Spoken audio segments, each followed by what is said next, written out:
Well, Mr. Seco crowd and people can say no, say that I me. Nobody else about the tipper. I read the youth. Ram dance a town, black up dance a country. For all of the people in the community. I stick to my roots. I stick to my roots. You know about a Kwaku gotta stick to his roots. I stick to my roots. I stick to my roots. You know Tipper Irie gotta stick to my roots. Well, this is Tipper Irie, the original ragamuffin. And you know what's there for the Nubian Forum People's Talk Show with the non-fearing, unapologetic, the true prophet Kwaku. Make sure you keep it locked.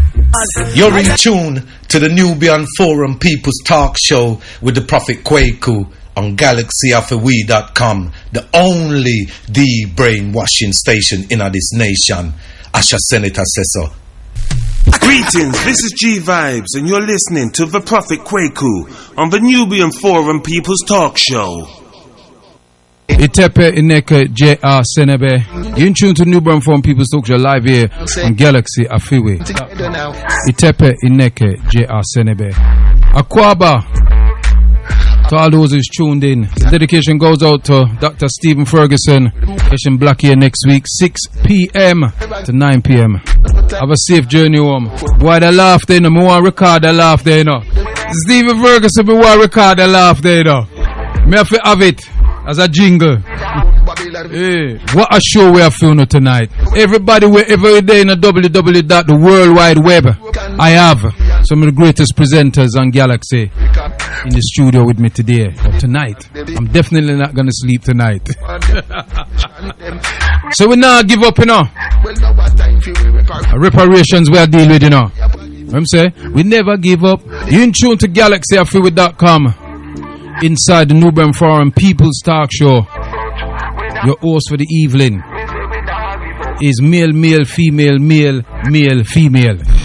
That's how much are we in here tonight. Yes, Otep Akwaba, Itepe Ineke J.R. Senebe. We give thanks and praise to the creating force of the universe, omnipotent being, that which is greater than ourselves, who has many names. Ono Timaja, Ono Tamifela, Olodumare,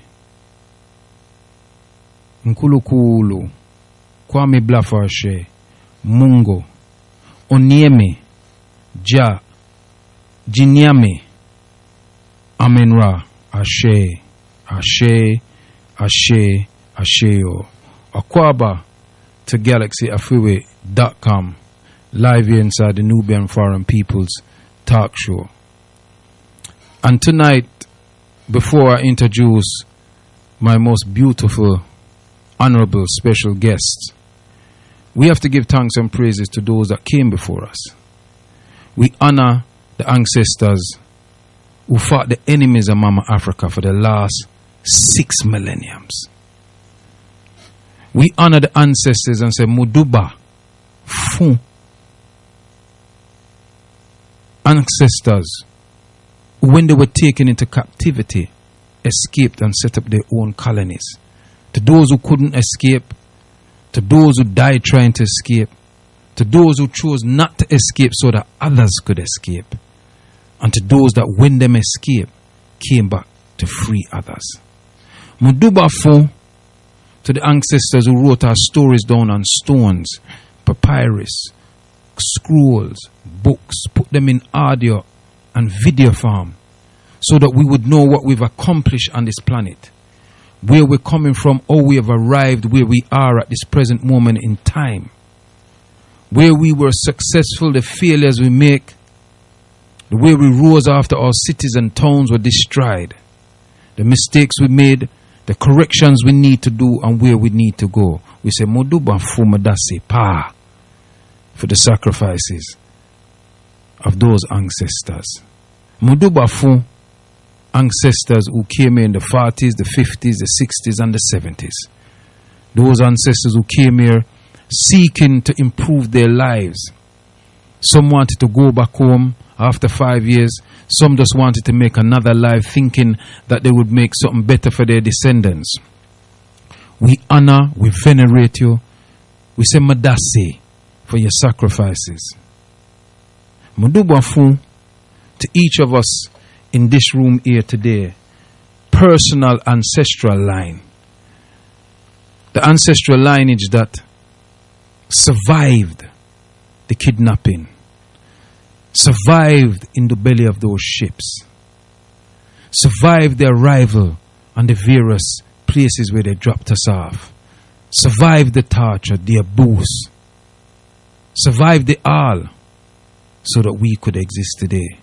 We say, Moduban Fu, Madasi, Ba, for your sacrifices.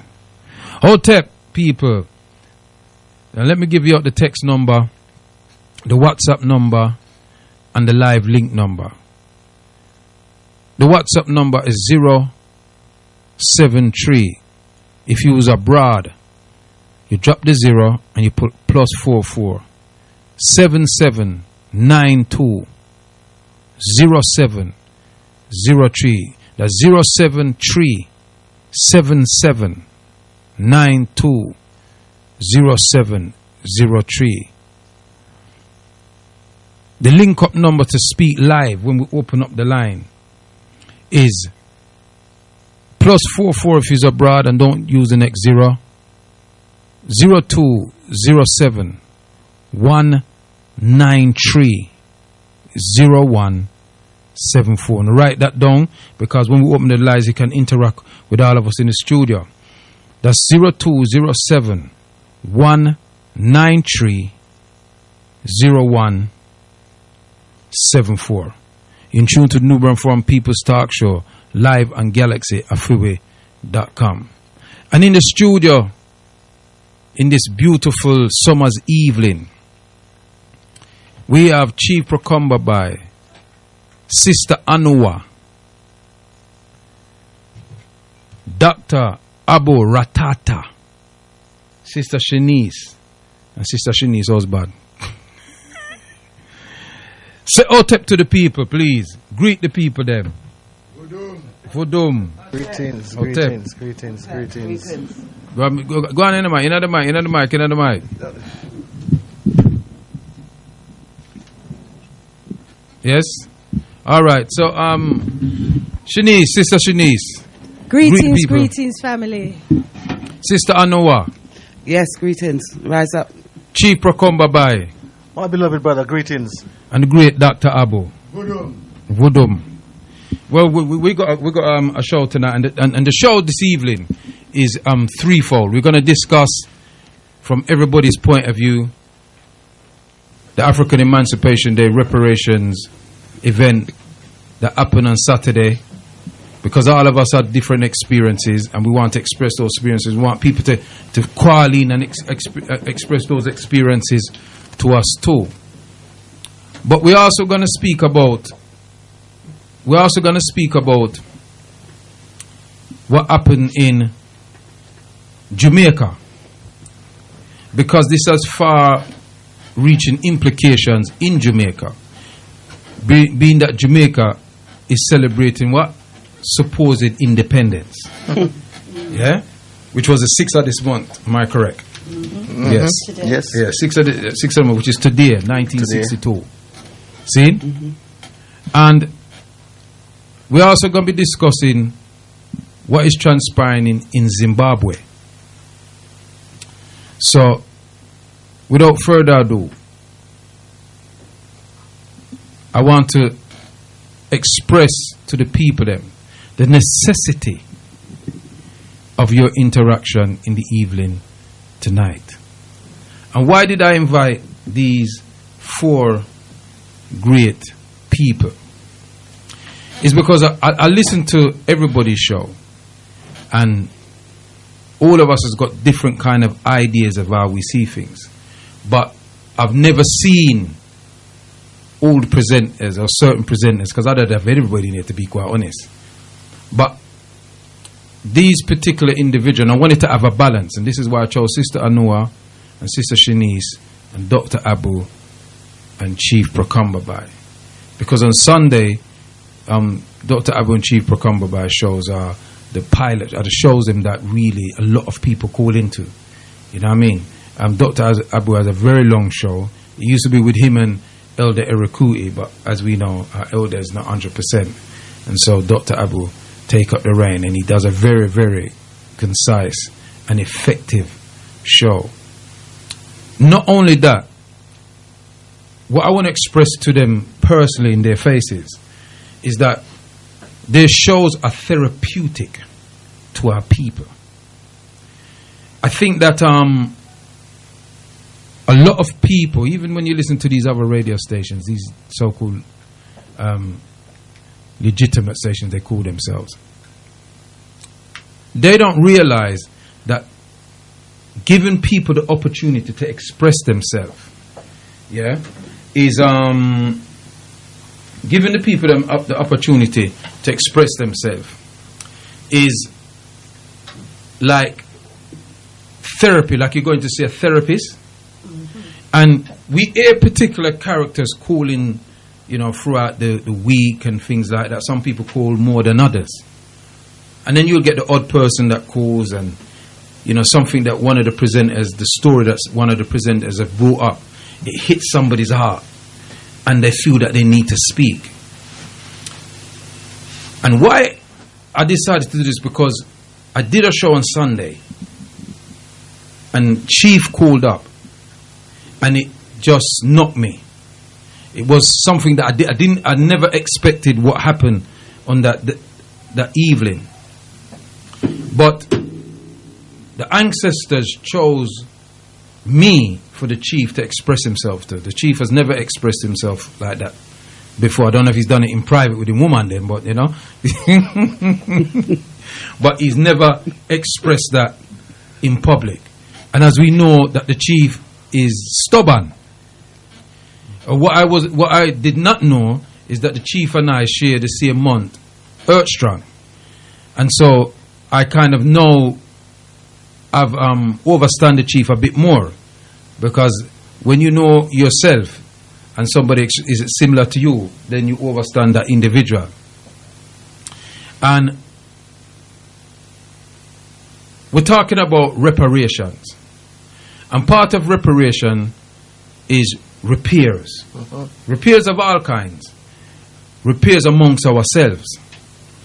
And I feel that if we can't repair amongst ourselves, it's no use us trying to tell others to repair. And I'll tell you why I said this. Because it's well known fact that Chief and I fell out when I used to visit Galaxy in the early days. Yeah. And I used to be on the Chief show and things, and we fell out. Yeah. I mean, left, I'm gone, and I'm go up on my sojourn. And there was one day I was listening to the Chief show. I never used to phone him. I just stopped phone Galaxy. I used to phone Dr. Abu show, but one say me now phone Chief show. I should phone them boy the show. But me listen same speed, So one day I listen, and there was a particular topic that came up, and the Spirit told me to call in. So I called in, and when the Chief answered the phone, and so it was me, I could tell a bit of shock in his voice, but he accepted the call, and we had a good conversation. And after that, I started to call back again, etc., etc. And then I would see the Chief, and I'd walk past him. Allow me to tell Chief? No. Yeah. I'd see the Chief, and I would walk past him. The first time the Chief and I spoke, very first time the Chief and I spoke, and that was after a good couple of years, was when Galaxy was taken to court. Yeah. And I went down to support Galaxy. And I saw the Chief, and he came and he greeted me. And I greet him back. Yeah? People's wondering, why am I telling this story? It's very important. And then from that, the, conversation went on and things like that, and re-te-te. Chief said to me, Kwaku, thanks for coming to support Galaxy. And I said to Chief, disagreement don't mean that we fall out. Or we fall out don't mean that we're not family. You understand? Because I respect the work that Galaxy is doing. And I was on the rock at the time. Yeah? I was on the rock at the time, and I was giving support from the rock, etc.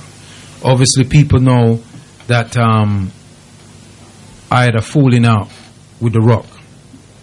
Not me personally, but something that was posted of my reaction to the death of George Floyd outside where they place the name, the United States embassy, and apparently it went viral, and they got wind of it, and they used it as a means to run me off the station.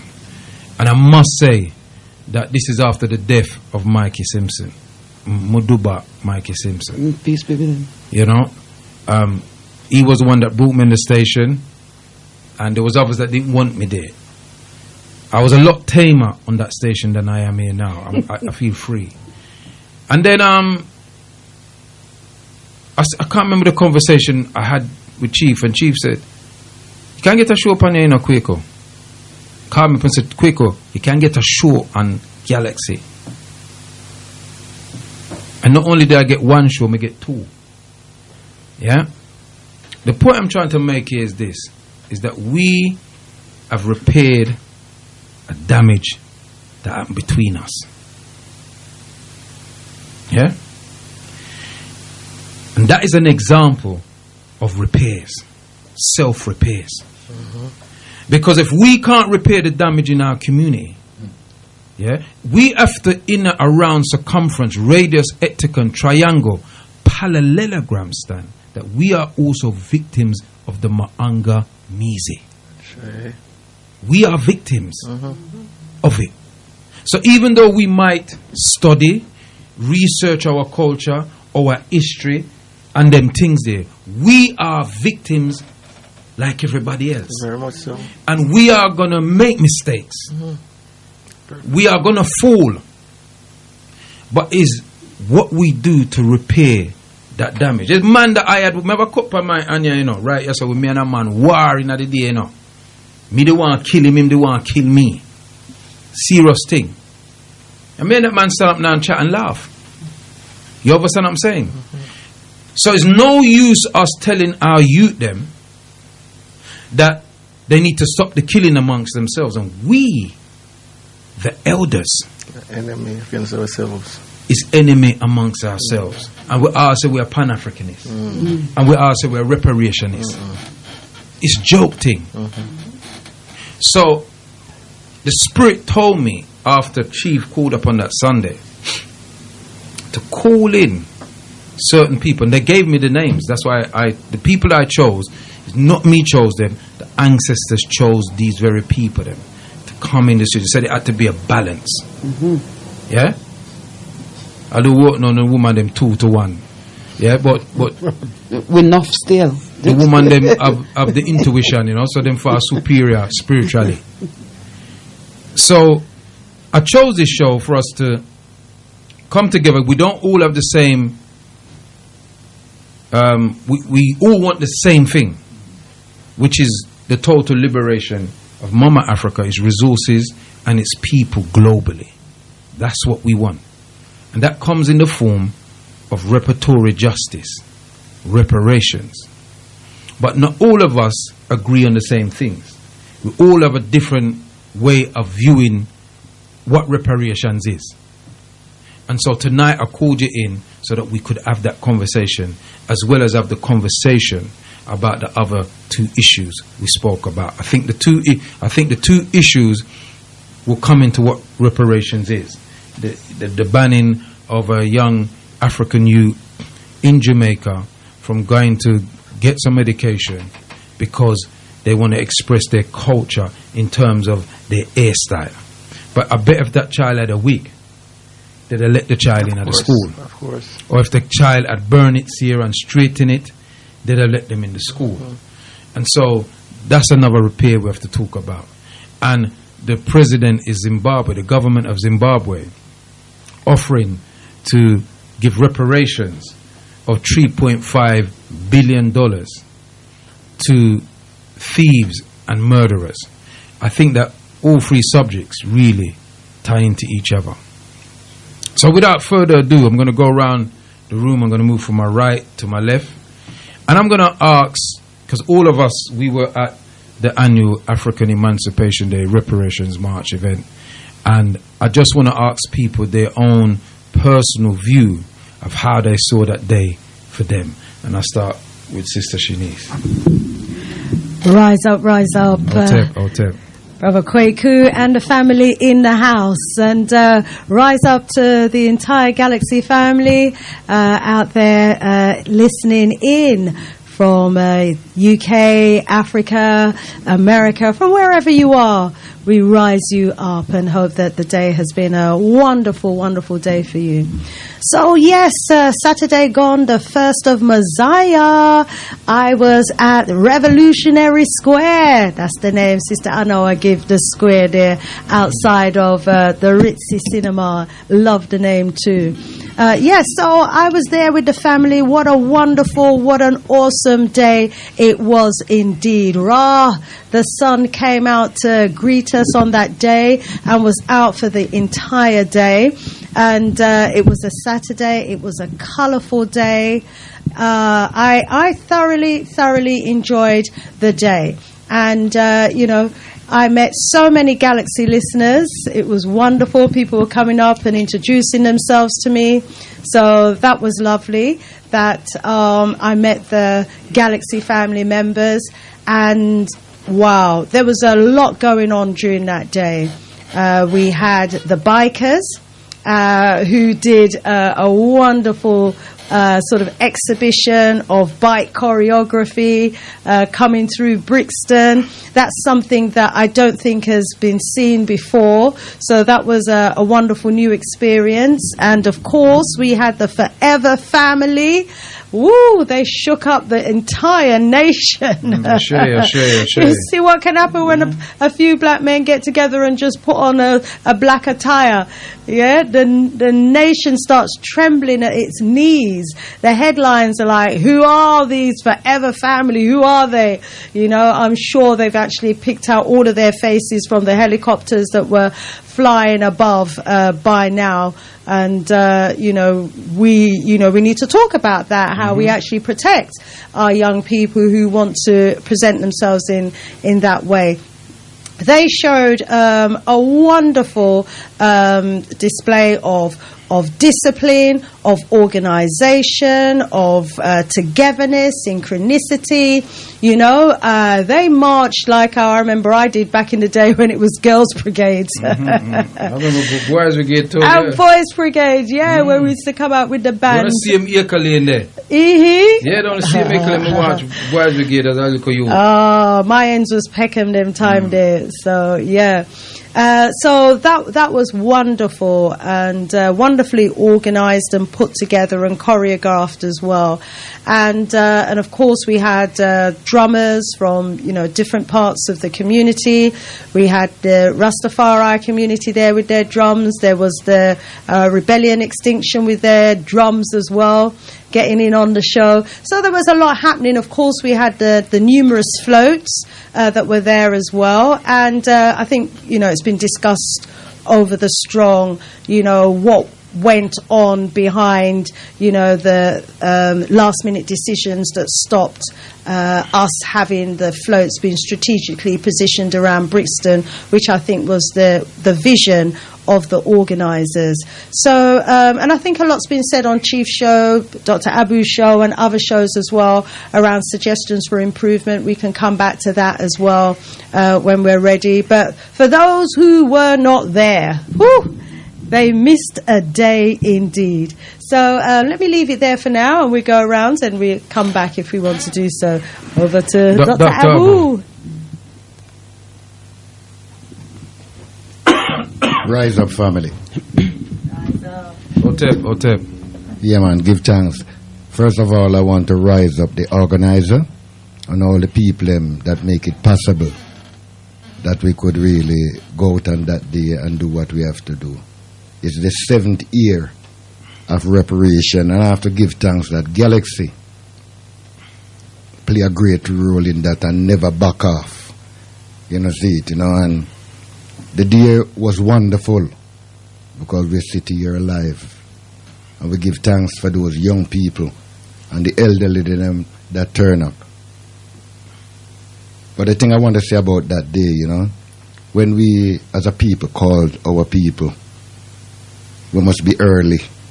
And the truth, may I tell you, we must have a certain discipline You know, I was there. I take my woman there, and she's a disabled woman in a wheelchair from 9 o'clock. I want people to wake up and realize that if we say we are going to do something, I want them to say, boy, I made after that work, you know. No. That day we should have take it off. We should have make that day.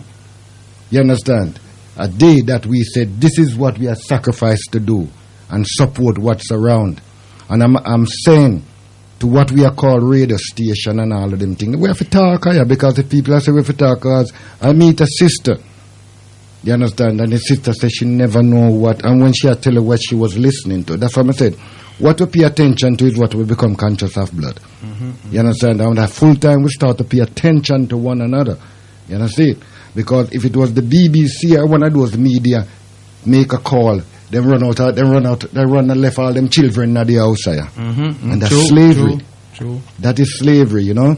I want to rise up Chief Percomabai as the management and the head of this station to stand up in our Africanness, you know, see it, and support the reparation cause. You understand? Because if we support this cause, reparation, repatriation, they all together, you know. And the message that we are sending here, our brothers and sisters in the Caribbean and Africa, is paying attention. But we, with the right here, so we got to pay more attention here. So I give thanks for that day. I give thanks for those who could not be there. You know, last year we was there with certain people, and this year we are not with them today because they're gone on to the ancestor. You know, Brother Doggy. Yes, Brother Doggy. Empress and Kichi. In Kechi. You know, and there's so much. Sister Zebi. Up front. You know, see it. You know, all of these, brother, up front, and all of these. You know, so I'm saying, my people, you know, let us sit and see how we can make it more better. You know, see it. You know, I will not come on the radio and criticize it, because this is not the time for the radio. You understand? There's meetings and things where we sit down and critique ourselves. Ashe, Vodun. Sister Noah. Rise up, Brother Kwaku, and give thanks. You've given libation. I add to that by rising up all those gone before us. Ashe. All those of us here now striving for that perfection, and all those with plans to be, and may we stand and be our word to welcome them to come in. You know, rise up, family. Ashe. All those locked on. It is a serious time. It's always been a serious time. Since the day I was born into seriousness. We're in this lifetime. And in my parents' lifetime, their parents, and about 4 more generations before, I've been in bondage. I've been tied up in servitude and all types of degradation. When does it stop? When do we as a nation of people say, no, I ain't into that? Because I remember in the 70s when our light turned on, when we got it, that there's something going on. Why is this happening? Why is that happening in South Africa? Why is that happening in America?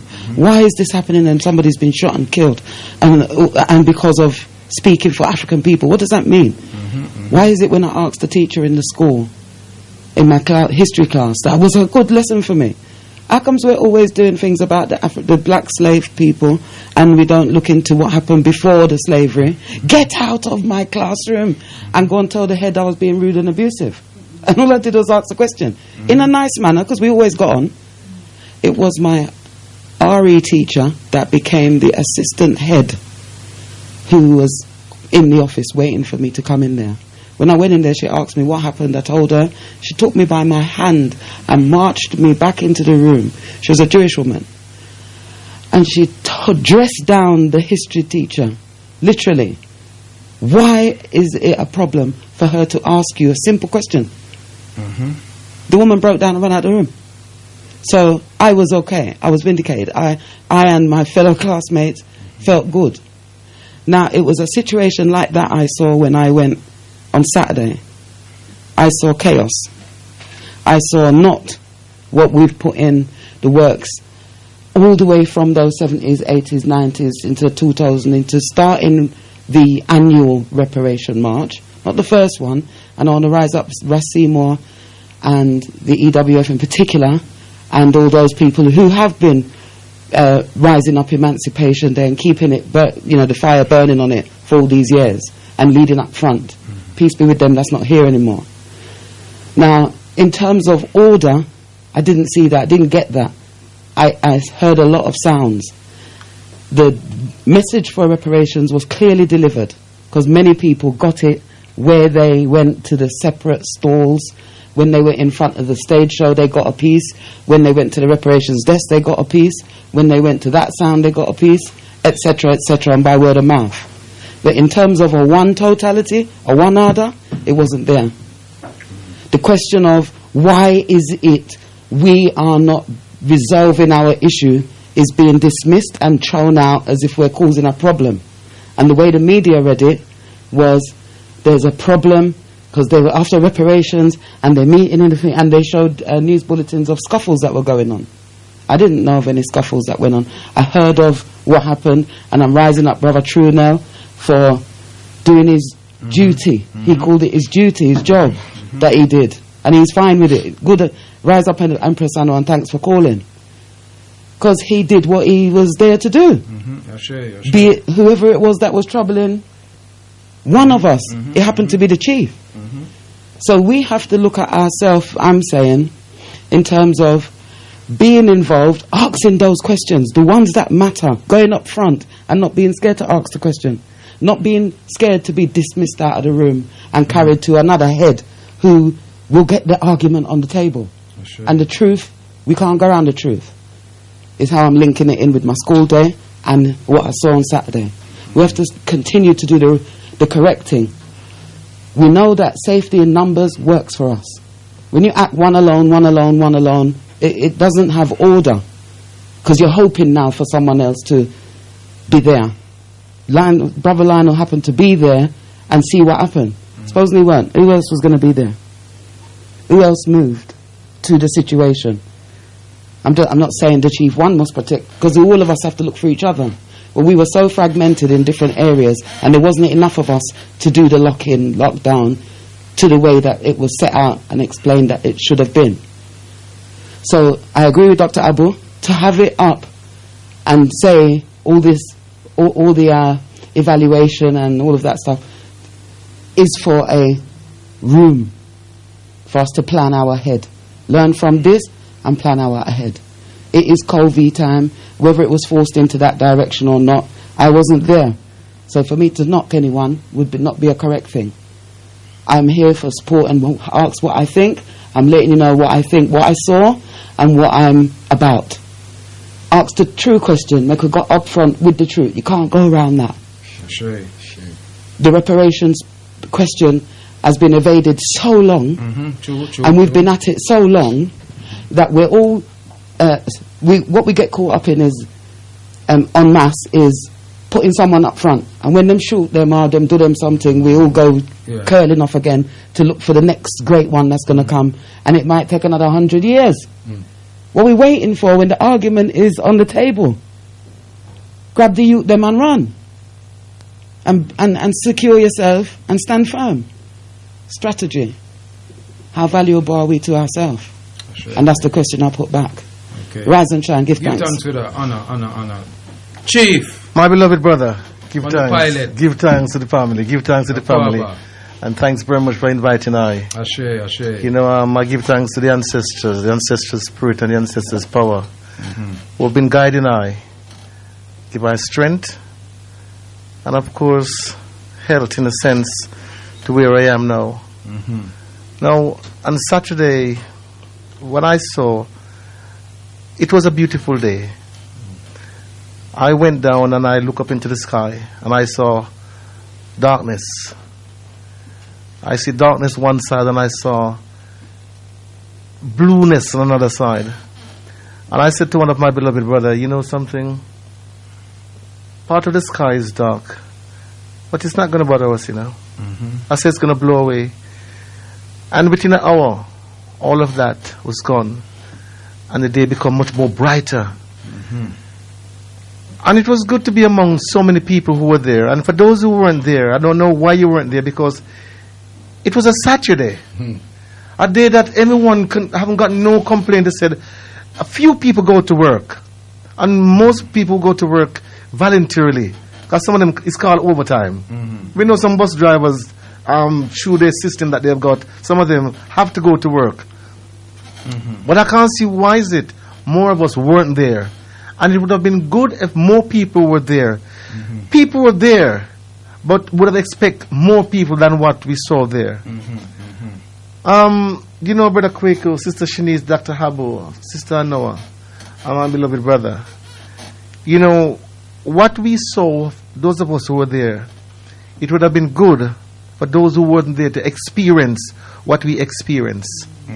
It's an experience that I can share it because it brought that spiritual emotion into I. When I got up into the morning, before I went, I called unto the ancestors and I poured my libation. And Dr. Habu, I can't remember if you were around, Sister Shanice or Brother Kwaku or even Empress Noah. Empress Noah would be, when my beloved brother Abraham passed away. And we had the 40-day celebration. And when I poured the libation, that was another spiritual upliftment I had. I don't know if any one of you was inside here to see what happened to me that day. That day, it's like when I spoke to you, Sister Shanice, I could not even remember I speak with you. If you didn't say to me, and it's slowly coming back to me that I spoke to you, I was in a different realm. But what I saw on Saturday, I felt the energy of the ancestors. I remember last year when we stopped underneath, is Waterloo Bridge? When we stopped underneath that bridge, I had goose pimple all over my skin. When I went to Elmina Castle, went to Cape Coast Castle, these are the African spiritual feeling that the African is speaking within I, that give me certain vibration, that I have to express it. And Sundays was one of those days when I had to express the feeling from the ancestors, how they feel, and they pass on their feeling to I. Now, as I'm saying, this is something new that the organizers put together. And it's an experience for the organizers. And I welcome for what they have done. But they need to look in where things we can actually tie up all the loose ends for what we see. Coordination is very important. And we're not knocking it. We're just putting it as we have seen it. And we need to sit down, as Dr. Abba pointed out, and see if we can gear it in such a way that all the cogs fit in together properly so they can turn as one, coordinatedly. One thing that you have missed out, Sister Shanice, is the push bikers. The push bikers play a significant role because they were even police escort into the area. Our people didn't see that. In spite of the fact we have seen the motorbikers, we have seen the young people who dress militantly. Nigel Farage doesn't like that.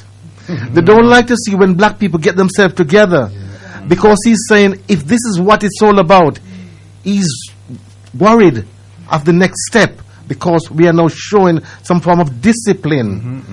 And this is what we're talking about. I was a little bit annoyed. In spite of the fact that I get joy out of what was happening, I was annoyed because that certain discipline weren't shown on Saturday. And why I was annoyed for the discipline, in spite of the fact that our brother called so many times for the two sound system to switch off. One of them had problems switching. I went over myself and I spoke to one and they said, okay, a performance was going on. And after the performance, then they will switch off. And then when they went into the 3-minute silence, that discipline did not shown.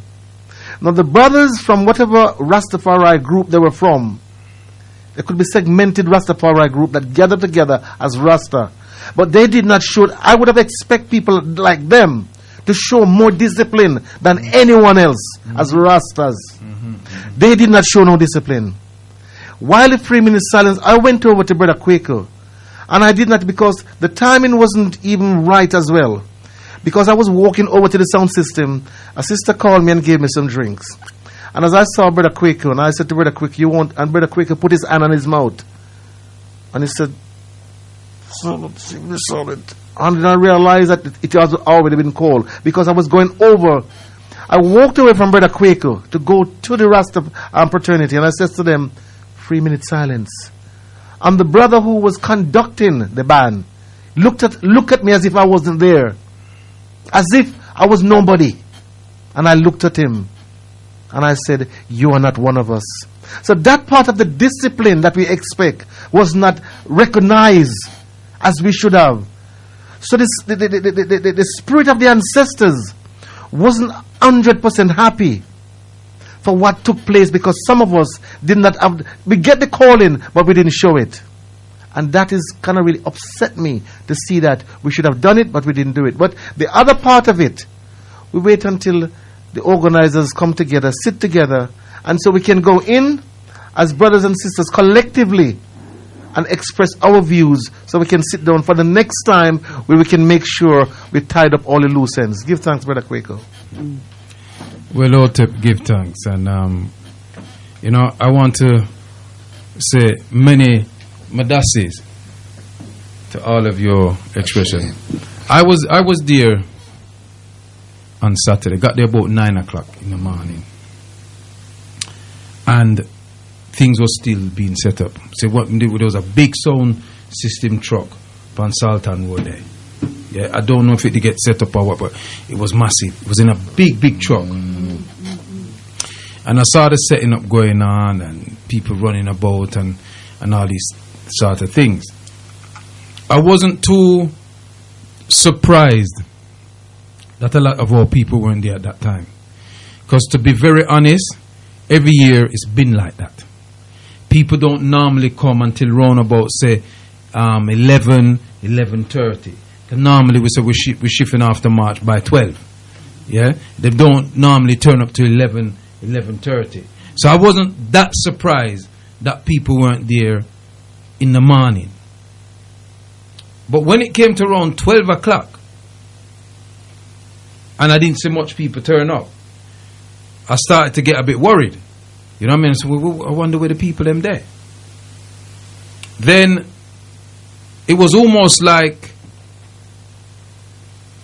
and then the sisters them now. So people coming over to me, talking to me and asking me. Some people say, "Oh, we're marching, quick, I coming to march," and things like that. I said, "Well, but we can't really do that, If we have the numbers, I thought thousands, then we can do anything we want to do." You understand? I would have preferred to march for spiritual reasons, because as somebody that was part of the organizing of it for the last 6 years, I wasn't part of the organizing of it this year, but somebody was part of the organizing of it for the last 6 years. I've seen the transformation of this event from just marching and beating drums and handing in petition to a spiritual experience. And people's had this spiritual experience. We've seen when the first year we marched, people don't realize it, there was a spiritual experience in the first year we marched. Because the first year we marched, we was not supposed to go to Downing Street. We were supposed to go on Parliament Square. But such was the force and energy of the people then, that our energy directed our distaste to 10 Downing Street, and we just marched on 10 Downing Street. It was sweet. And there were thousands of us. It was so sweet. And I feel that march, of all the marches, was the most disciplined march. Yes. And I will tell you for why. Because that march, there was no stewards. No. There was no security. There was no rope. There was no rope. No. The police did not take it seriously, As they should in a sense. Yes.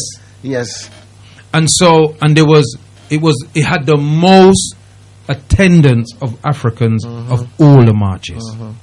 Yeah, there was thousands of us, and we all march. And then the police them got nervous, and you remember them all sirens are going about the place and tear and them are going mad and but we just ignore them. We march go to Parliament, and then we march back, and we had a get together in Brixton Town Hall. Some of us couldn't even get in. It was that ram. So that was a spiritual experience when we came and we turned right instead of going straight, and we all went outside, and we waved the flag. And one of the greatest images that I remember was the police them standing out there with their submachine gun. And when they saw us, they went behind the gate. Yes, that is true. That's right. That is and there was true. a brother standing up with his flag, a Rasta brother. I've just a waving flag like that. So waving flag like that. Yeah. So and then we had the second year, the 2015 March, and the famous split.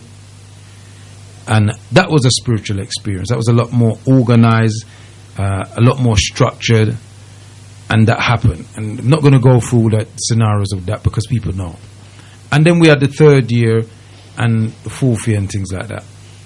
And then we had the third year, and then we marched, and then we stopped on, because the objective was to disrupt. So every so often we stop. And we beat drums and we make noise and we do all kind of things. And then we stopped underneath that bridge at Waterloo. And we had a moment underneath there. And my whole body shivered. We was beating the drums and we was dancing, and it was the echoes of the drums, and and then we had such a good time underneath that bridge that we were late to meet the 3-minute silence in Parliament Square. But we thought we were late, and so we decided to have the 3-minute silence on the bridge. This is in the height of tourism. That was bridge powerful. is full. It was so powerful. Yes. And at that 3-minute silence that we had on the bridge, everybody went silent. All the tourists them, the car them, they stopped driving. everything.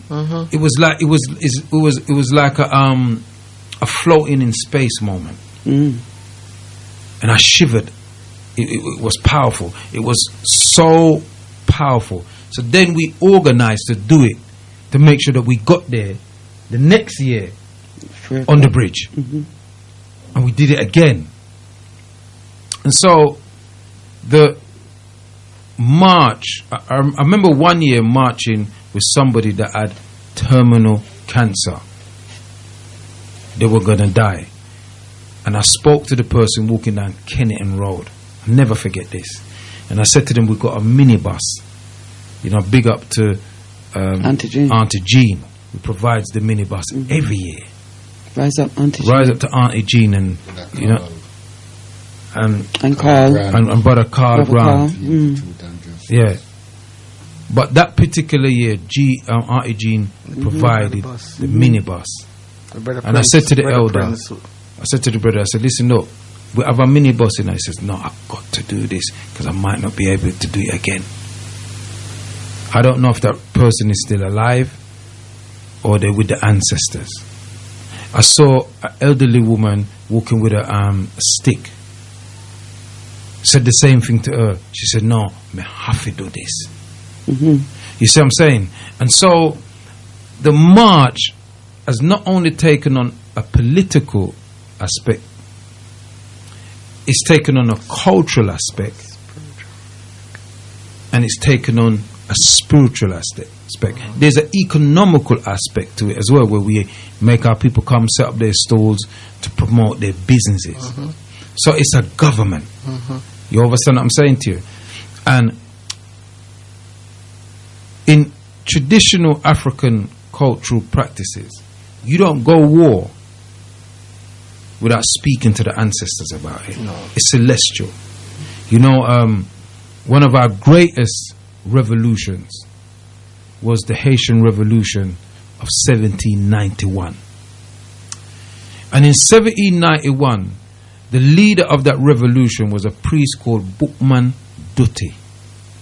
And on the 14th of August 1791, he did a prayer.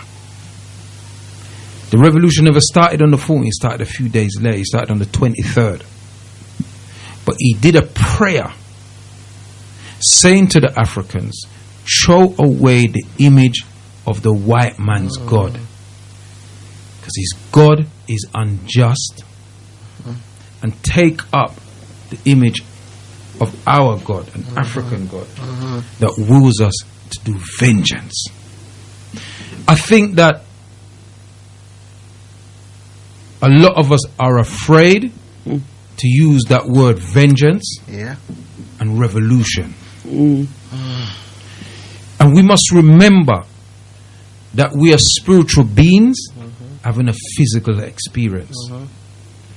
And what we will, you know, all the time people ever saying, you know, mind where you pray for you might just get it. Right. Yeah. And so the event was called Rebellion. Yes. Yeah. And if you're gonna call something rebellion, you must be prepared to rebel. To rebel. To act accordingly. And I got to big up Leo Muhammad. Yeah. Rise up, Because Leo rebelled. Yes. He shows that. Brother Lionel rebelled. Yes. They said Or no else more. or else that event would have mean nothing if we had no form of rebellion. Yes. Yes. We must be prepared to get locked up. Malcolm got locked up. Martin got locked up. Very much so. Marcus Garvey got locked Very up. much so. Rosa Parks got locked Very up. much so. Angela Davis got locked up. Name it, my brother. We can't say we are revolutionaries We don't show no and we're support. afraid to get locked up in jail. You can't do that. And that's why when the police officer pushed me, I pushed him back. That's right. I pushed him back. And then that's where Brother Lionel come in to defend I. Aye. Because they decided to swarm down on me like a fly. And Brother Lionel come between. And so that's what started it. You see, so he show you that you have to prepare. You cannot stand up and say you're leading at the front. And then you shine when the occasion come for you to stand up. You cannot do that. Can't do that. And I decided I'm going to do what need to be done. Even when I'm pushing to go into the underneath the station with Brother Lionel, they did not even, they are pushing me out. When I'm trying to drag Brother Lionel back, they are pushing me out when I was the cause of it. You see, so it just shows you the spirit of the ancestors and how I prepare and what I prepare to do and that day, my beloved brother. So we have to show some form of strength when we actually act upon the word called rebellion. Rebel. It's not a word. And you know, and the thing about it is this, you know, I was talking to Dr. Abu earlier on today, and you know, me and Dr. Abu agree on a lot of things, but we disagree on other things. Oh, yes. Yeah? And you know, when you're criticizing, it's a critique. Yeah? A critique is looking at what you could do better, or what we should have done, or what we could have done, or whatever the case may be. And what I'm saying is, yeah, that stance that Leo took, Brilliant. By not going into saved the that talk. event. I'm telling Very you. much so, yes. Yeah? Because the event was more like a carnival. I brought my mum. There were many babies. Yeah? You understand what I say? And my mother had a great time. Me introduce Dr. Tuaga. Dr. Love my old lady, you know. Right? But were we there for a good time or were we there for reparations? Were we there for a good time or were we there to rebel? I understand why the rebellion never happened, because we never had enough of us. Yeah? You understand what I'm saying to you? No, but What was there. we were. Enough of us were there. I feel what we Enough were. of us were there. But because of were the in too many separation, different areas. different separation, and the separation made the numbers look less. And that's why the police, they think that they had the upper hand. That's right. Because There's a video with the chief, with Chief waving the flag. Behind him, in his background, that set of people goes way up Brixton Road. When you watch the video from on the float with Abu with the camera in the people, just as you get under the bridge in front of police station, when you look through the back of the float, you can see people like Sam going all the way back up to where the P4 bus used to terminate by we call the place St. Martin's. St. Martin. Right. The crowd went back that way. That could have been bystanders. That could have been anyone filming from in the shops like normal. Well, there was But a it's lot of what it people in looks Brixton like. that day. Holy. And all of their attention was on what are they doing now? Some people remembered and said, oh yeah. Because people came up to me and said, I forgot, until I saw things coming out. This is reparations, isn't it? Yeah. But what I saw was that the reparations table was like a very small dot in a very large crowd of people. You couldn't see it.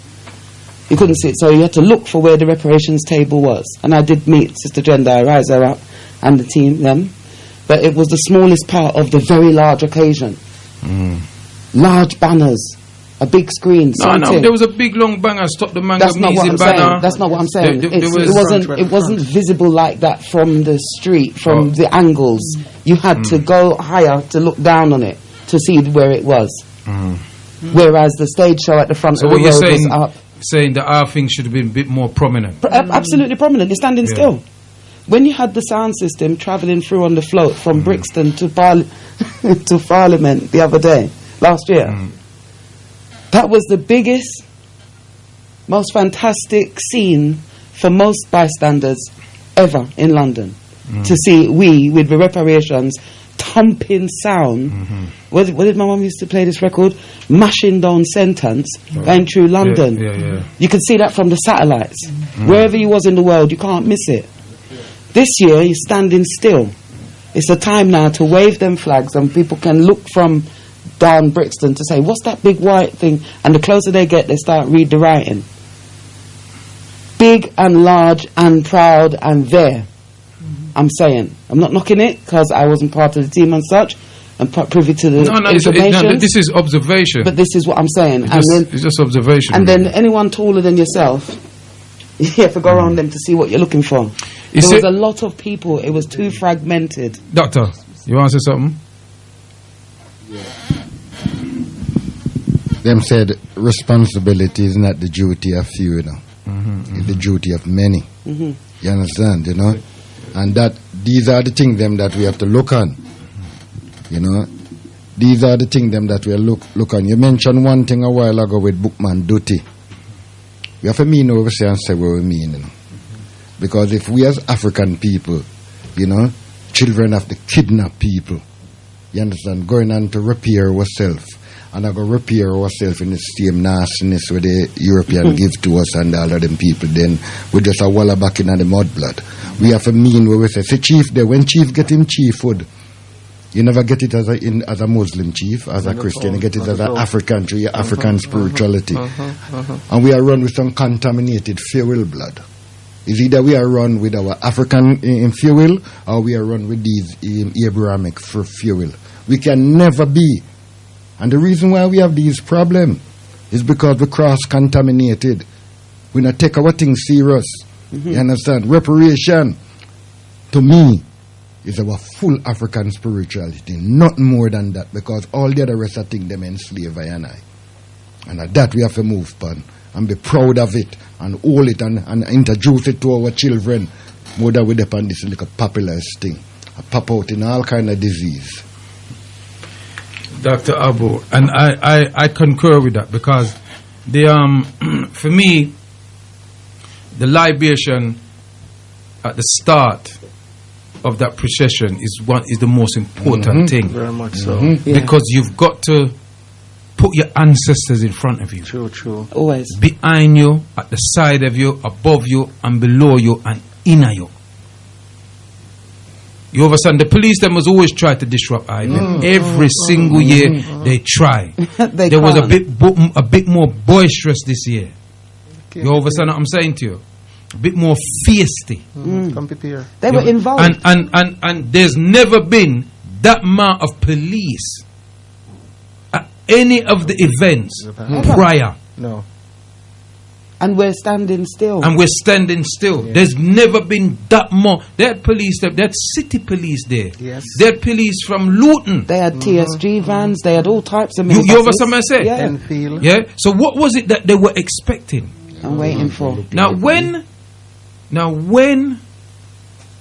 the libation was being thrown by three sisters, it was only the people that was close that was paying attention. Yeah, It's true. it was cool very shortly. It was cool about a minute to 3. Yeah, and then the sister started like, so Chief comes over to me, but immediately me shut my mouth.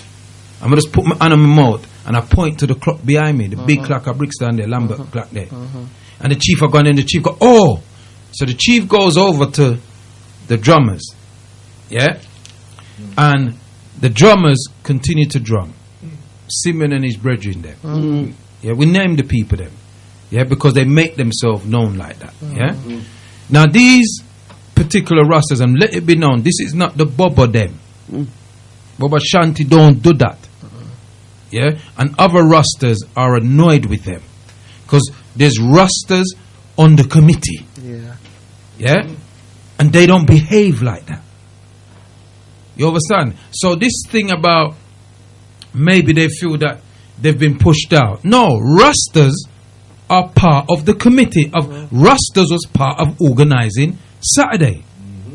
Rastas has always been part of organising the annual African Emancipation Day Reparations event. Yeah? So let me make that clear so people are clear that Rastas have been involved, is involved, and always has been involved, and always will be involved. You understand me? So let's just get that clear. You understand me?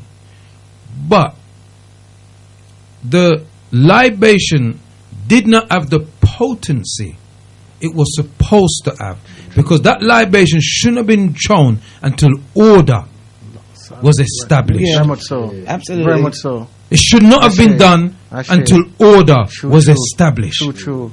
You understand what I'm saying to you? Right? And the sound man them, people need to have a word with them sound man them, because them take liberty. You understand me I say? It's not a dance, it wasn't a festival, but it was showing different aspects of what we are and how we show our repertory works. So the people them that was performing sang cultural music and cultural and inspirational thing. That's an aspect of reparations. Overshadowed and overwhelmed. We learn about reparations. We learn about our story from musicians like that. Yes, that's right. You understand me I say? So we're not negating our musicians. What we're saying is that the people them that were supposed to be following instructions from the committee took liberties. No order.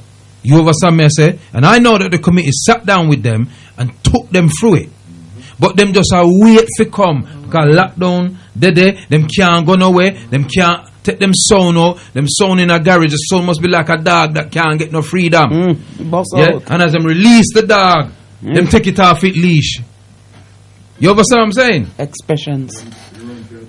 You understand? So, it's what Doctor was saying.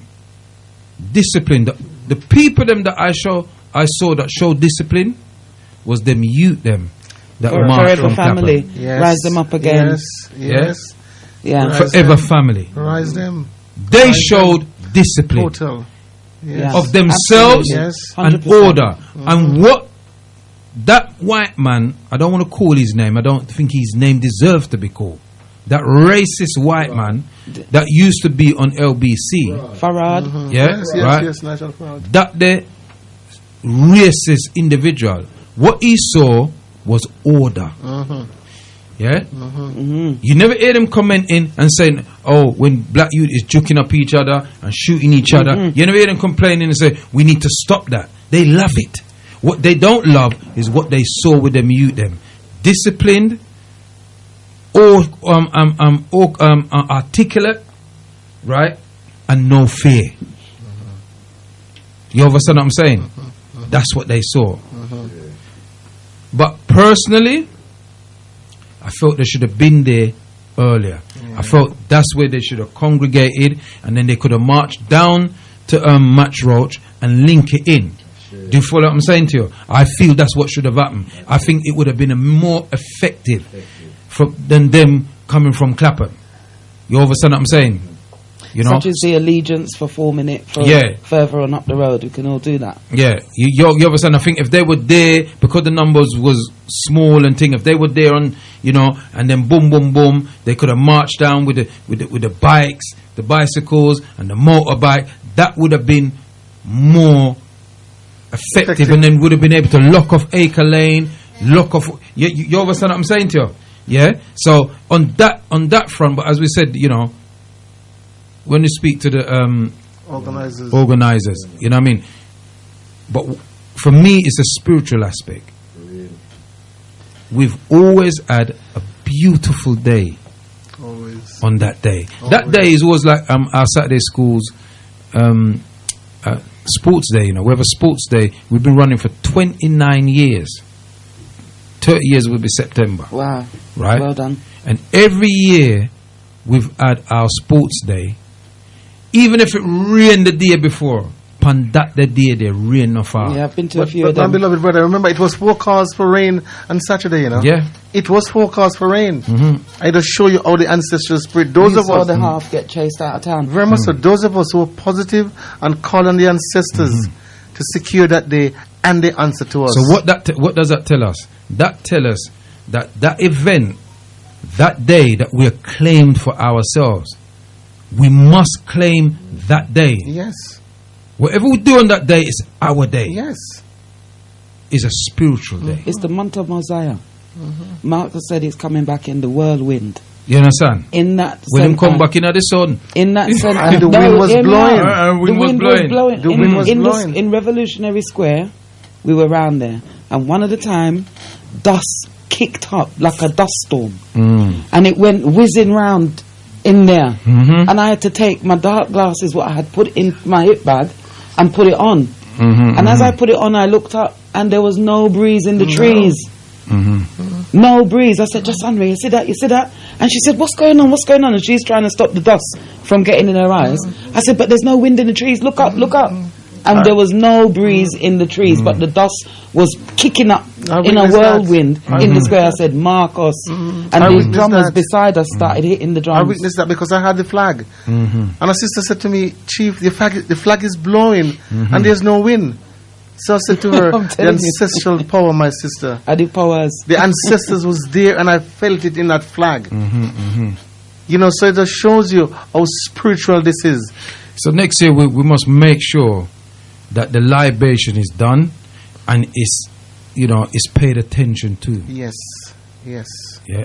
Yes. It's done and it's paid attention to. You see, every utterance needs to have its own attention paid to it, just like it has been happening. This is the first. It hasn't been. It's a first. There has been a few disruptions in the previous marches with, as you said, the brethren who keep, you know, they don't keep within the order. Now, that's one thing. But if the PA system has been playing music, then that's been playing music. When someone take the stage, everyone's focusing on the stage. The vendors are doing what they're doing and everything's going on that way. But there's no other voice. We've got to get used to the one voice principle again. One voice principle, one order, one message is leaving from here today. Sister, I know it can be done. 1 year. I remember 1 year when Brother Kwaku asked for all the store holders to stop selling. Yeah. You asked for all the store holders. Brother Kwaku said, all the store holders, this is not the time for sale. Wait until the libation finish before the store holder then start to sell again. Right. And so that is what we need, that order. And within that order, we can actually achieve. You see the importance of what that moment supposed to be, and we did get honor, and the order was restored by everyone's stand. And one of the things that Brother Kwaku did at the time, and it is, I have to keep speaking about it. When the libation was going to be poured, Brother Kwaku said, "I want all who are not African to leave the ground." I want all, I'm not saying you can't stay, but after the libation you can come black. But I want all of you who are not African to leave the ground. And so everything stopped. Everyone started to look at each other. Because who are not African know what they can say, who are not African. And they walked out. And they stood on the preferred, the outside. Libation was poor.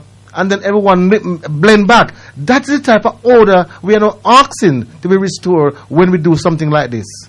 And I don't see anything wrong with that. You see, the thing is, I'm strictly for my people. You look, there's not people in there whipping out litmus paper to prove how much black is in there. Unapologetic. Unapologetic. You see, when we have the certain things, yeah, it's just us. It's an energy we are dealing with, you know.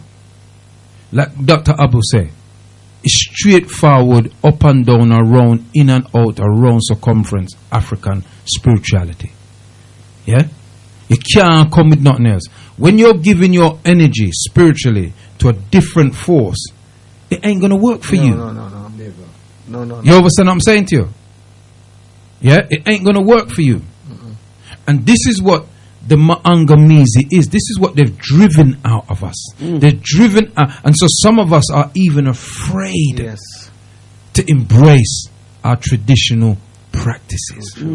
Oh, they might whoop ya, they might do this, they might do that. You understand what I'm saying to you? But you'll have a brethren, he's got a gun, but he's his friend. You understand what I'm saying to you?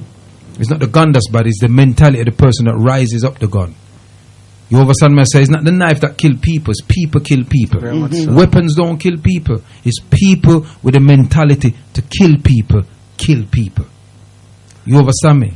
Yeah? And so we have to make sure that when we are doing our traditional thing, because remember, you know, when them are Allah themselves and them are Jesus themselves, them don't apologize No. in a public No. for yell up Jesus and Allah No. and God and all them people there. You understand me I say? So me no hide and seek business when me I call upon the ancestors them and all them something there, you know. When me rise them up, you know. In the lake chemuo. Nichiku. Otimaja. Tumafila. Olodumare. Chikimba. Minine mo. Me no give no, me no hide and do it. Me no shame. You understand me? So we have to bring back libation and discipline amongst our people. That's right. Order. You see, once we start it that way there, everything else runs smoothly. Yes. You understand me? Yes. Yeah? Yes. Right? So we don't want nobody say them a come and them a burn the organizers. Yeah? No. We want people to say, well, how can we help to make it better? Yes. These are the things that I saw went wrong. I think I can help in that direction. You understand me? Yeah? You understand? That's what critique means. Yeah? Bad mind is, why them never do this, you know? Yeah, Do and that, throw you know? stone. Why I'm Yeah. not busy with them, you know? Blah, blah. Me now come again, you know, and all them something there. But if the European governments was to say, if Britain was to say tomorrow, we're going to pay every African descendant in this country reparations compensation. All them who not innate. Suddenly they All them who not innate. Suddenly they appear. You go find Yeah. account Suddenly, details. them gonna turn. Hold on, the data. Them gonna turn up like them a turn up at the exchange. They want to see it with the winner with the our pioneer generation. You know, look how long we depend this station here talking about the plight of our people in this country, right? I never hear these people talking to the government about these things. It's the other day when you hear the scandal and then can make a money and then can make a pay hustling. What I'm saying, blood, and we must be honest with ourselves. We have so much organization in this London here, you know, and if they was thinking about supportive instead of this competitive way, we'd go a long way higher. I truth me, I tell you, we go through this reparation, and when they hear people of our own, you sit down and I wish that day did go bad. Then you know that we have some deadliest, nastiest germs amongst us. And no make sense we are talking about Garvey live, but you can't live one place. If we live everywhere we are, and we must have that energy to support our people more than we have played this game. You know, I support you when on Monday, but on Tuesday, we become too seasonal, blood. You know, so we become too seasonal. That's why I give thanks for Galaxy, a platform where we're there, because I know little we got through for where we are today. You understand? So I understand when organization is doing things and the plight that they come up against, because we go upon that higher See, Chief, there's a witness, my glad Indian can tell you. Because a lot of people does not know that we have some little people, some little overseer amongst us. And them talk revolution, but they live civil servant. Serious thing, Dr. Abu, you know, Dr. Abu and Galaxy went to court a few years ago, and got found guilty for transmitting on the FM. But him never run from the court. He stood up like a true African, and the judge did not want to find him guilty. If you remember. The judge didn't want, so the judge gave him the minimum. The judge could have fined him £5,000 and give him a 3-month sentence. But the judge fined him 200. Was it 200? £200. Yeah? But I think it was the greatest thing that happened for the station. Because we're moving into the 2030 century. And so FM is going to be obsolete. FM only transmit to people in London. We don't just talk to people in London. True, we talk to people in Bristol, in Birmingham, in Leeds, in Manchester, Liverpool, Botswana, Gambia, Ghana, United Snakes, South America, all Australia, Greece, Singapore, Finland. Germany. We got calls, Germany, we got calls from all over the world. True, man. So them can't do nothing. So what them do now? Them black with signal Saturday. Very much so.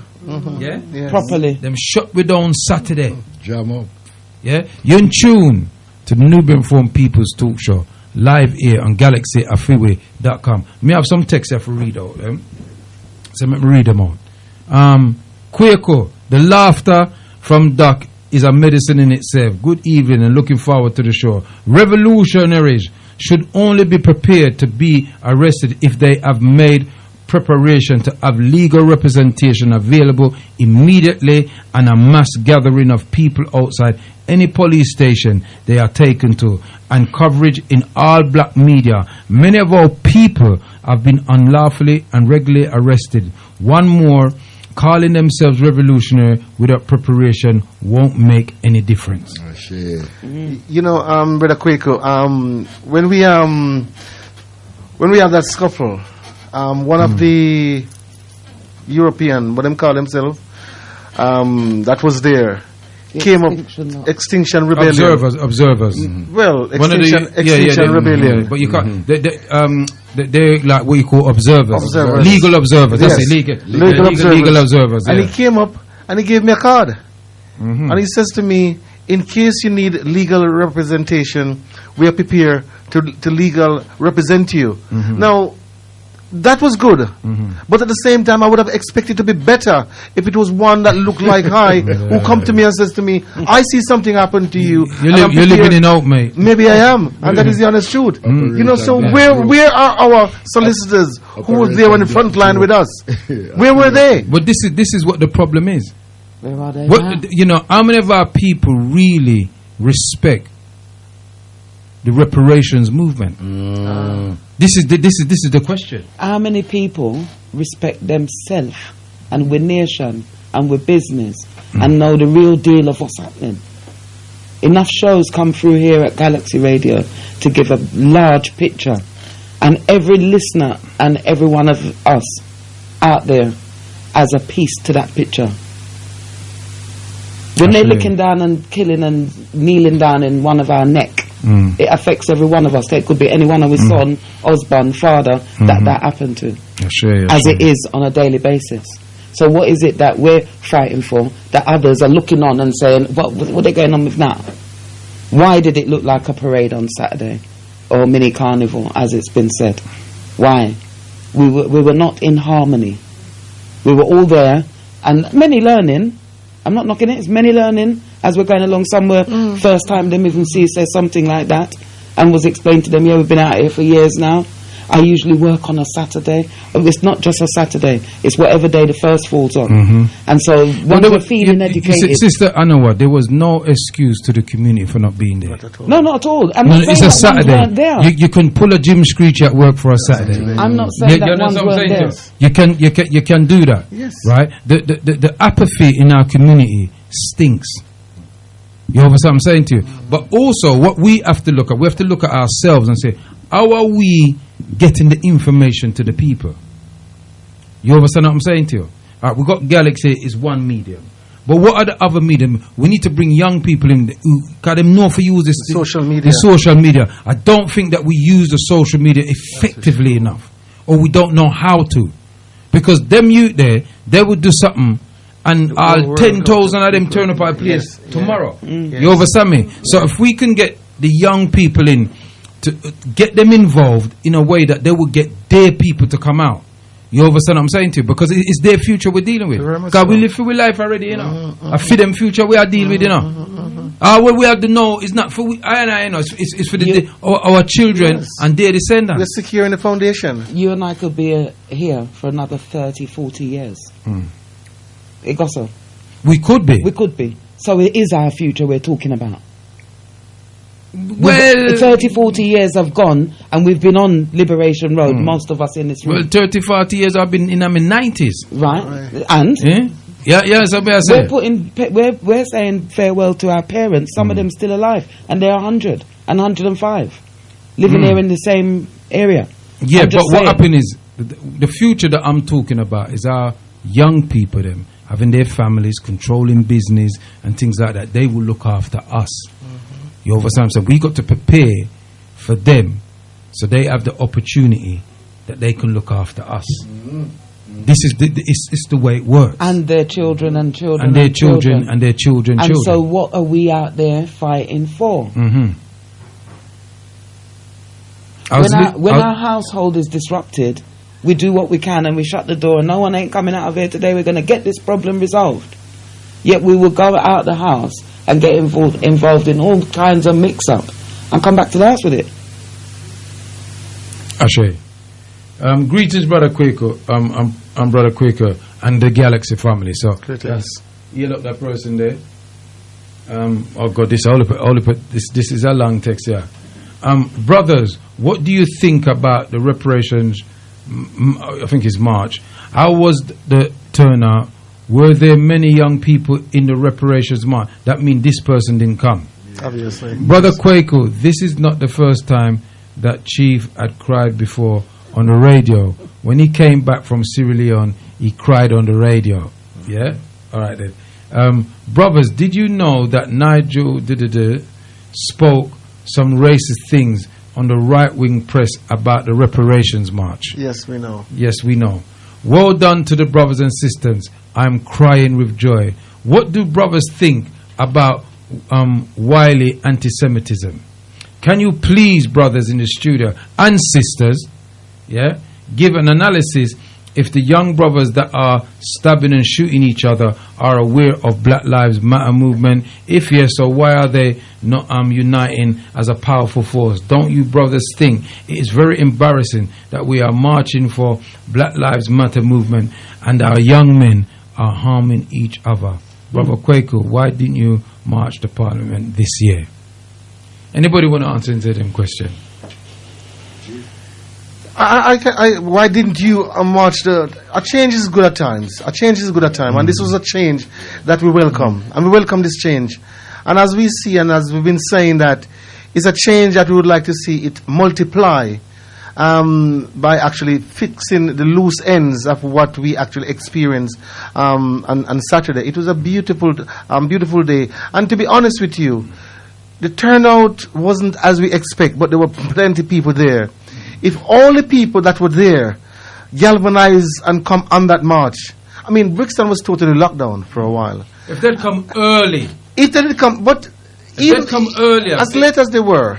No, because the organizers had a strategy, yeah. Yes.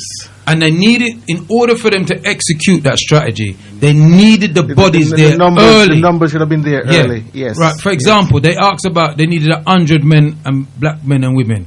That never happened. No. You understand what I'm saying to you? So there was things that they wanted to do that they were unable to execute because they never had enough people. You understand what I'm saying to you? All right. And our people, they must forget to beating themselves. Yes. You understand me? Because I mean, this brother's asking what was it like? Was there enough people? That mean that person wasn't there. I don't know where should have been there. I don't know where they're calling from. And this individual asked the same question while I was here on Sunday, and I didn't even mention it. I didn't give the person the order of the day to answer those questions because that came up when I was here on Sunday. But at the same time, what I'm saying, Brother Quaker, for example, what we see, what's happening to our young people. Now, reparations have got different fold, and one of the fold that people are looking at, let's put away the money is yes, but the money comes last. And as we talk about repairing self is most important. But if we should say find a way where we should galvanize something, where we can set up an organized body, an institution, like for example a building, where we can support our young children, we can do it. We can teach our young people. Now, you look and see there's no black man or black woman entrepreneur, so to speak, own a airline in Britain. I mean, it was a black man who owned Gatwick Airport. He's now lost half of his share because they take it away from him. Them come down on him and take it away from him. He only have quarter of the share left. Quarter of the share, 3/4 of the share, he's been forced to sell out. It was a Nigerian. A Nigerian, he's been forced to sell that out. Just like in Heathrow, there's another African who's got X amount of share. He's been forced to share it out. But what I'm saying is this. If we as a nation of people work together with our young people, we can get our people on board. But because the system have taken our people by bringing in the drugs in whatever way they can, they use our people, our young children, as the pawn. And they give it to our young people. We can make that change. We can stop that from happening as long as we have the autonomy to make that changes. But that is what we haven't got at the moment. No, we don't have it, and we need to have structures where we can sit down and parley. Yes, we sit down and parley and thrash out what's happened. Because when all is said and done, all we have is we. That's what I'm saying. You understand me? We not nobody else. Not even the numbers. You understand me? Yes. So, we look at that, and I think enough has been said about that. Yeah. There's a text. I think, yes, you can. Brother Delani said he wanted to call in. I will only take that call from Brother Delani because I want to move on to what's happening in Jamaica. Yes. Yeah. So, if Brother Delani wants to call in, he can. I've got a couple more texts here. Let me just hear what they say.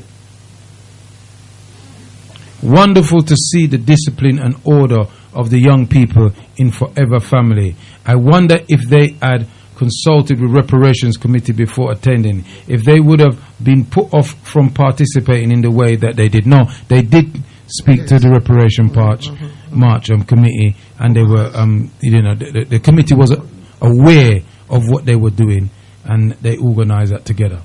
Excellent. That was organised. Yeah, that was organised. I was confused with the time. On the flyer it said 9, but on the radio it was saying 12. So it was a little mixed message.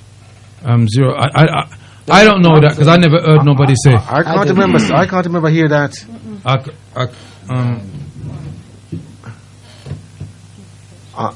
can't remember hear that at all. Otep. I did. I don't remember who it was. Otep. Yes, Otep. Rise up, Brother Delani. Rise up to the Galaxy management. Greetings. Galaxy family. I want to greet you all in the honorable spirit of our great and mighty African ancestors. And I want to say I give thanks for this discussion and the honest review. And I really love this vibration. Rise up, Brother Delani. Yes, Brother Delani. So you sent a text and said you wanted to call in. So if there's something that was on your mind that you want to say, just go on and let off. I just wanted to echo and also add a perspective that and let our community know You know, I want to thank everyone for coming out. First of all, I wanted to say that. I want to thank those who made the sacrifice to come out.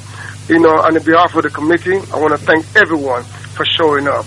And just to give a little perspective, that we had indeed planned to lock down Brixton, and I don't know if many are aware, but there was an order that was issued under Section 14, preventing us from locking down Brixton. Even if we attempted to lock down Brixton with the small numbers that we did call out for, it would have been a problem with that lockdown. And because we never had the numbers to lock down Brixton to begin with, and then they issued their order on us that we could not block the roads. So we had to outsmart them, in a sense. And we decided to just wait. And, you know, when everything started to come together, it eventually came where the Brixton was eventually blocked. And we held it as long as we could. And then at one stage, we had complete control of that Brixton Road going up to Maxford Road. But the problem, as we're saying, is a level of apathy, there's a level of fear, and there's a level of, you know, I don't care that exists in our community. We're not passionate enough about our own liberation to really make that sacrifice, because we should have had at least 1,000 men out there at 7 a.m. in the morning to block that place down, to lock it down. And we never had that. You know what I'm saying? So we as a community have to look into ourselves. What do we want to accomplish? Because this demand will not be conceded if we're not serious about it. We have marched for 6 years, and they told us every year that we're doing fine. They're not taking us seriously. So we decided this year that we're going to up the ante. So by locking down a Brixton, locking down a geographical location, and force their hands, and rightly say, rebel, to let them know that our demand is for an all-party parliamentary commission of inquiry for truth and reparative justice. That's what we're demanding. It's the first stage of our demand that we need to deal with. And we want all these politicians, these councils, these so-called leaders in our community to get behind this and to know that this is our first step. Because we need to get to the bottom of the impact that enslavement, colonization, racism, oppression, all of it is having on our people today. So that is the political dimension, and I recognize, our Prophet, the spiritual dimension of it.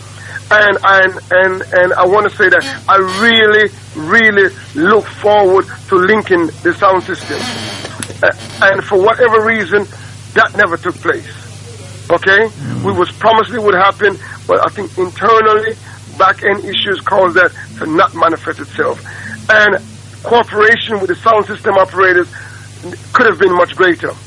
Okay? I appreciate all those who came out to play, to perform, to give up their time, but we need to do it within the vision, within the overall lockdown vision, the overall grounding vision, because the idea was to ground with our people, and communicating with our people was so essential. And I think that that was somehow disrupted, you know, and there was a resistance on the part of the sound system operators to cooperate with that vision, because they were more interested in playing music and performance. And that is something that I'm personally angry about, that aspect of it. You know what I'm saying? So let me not hide that.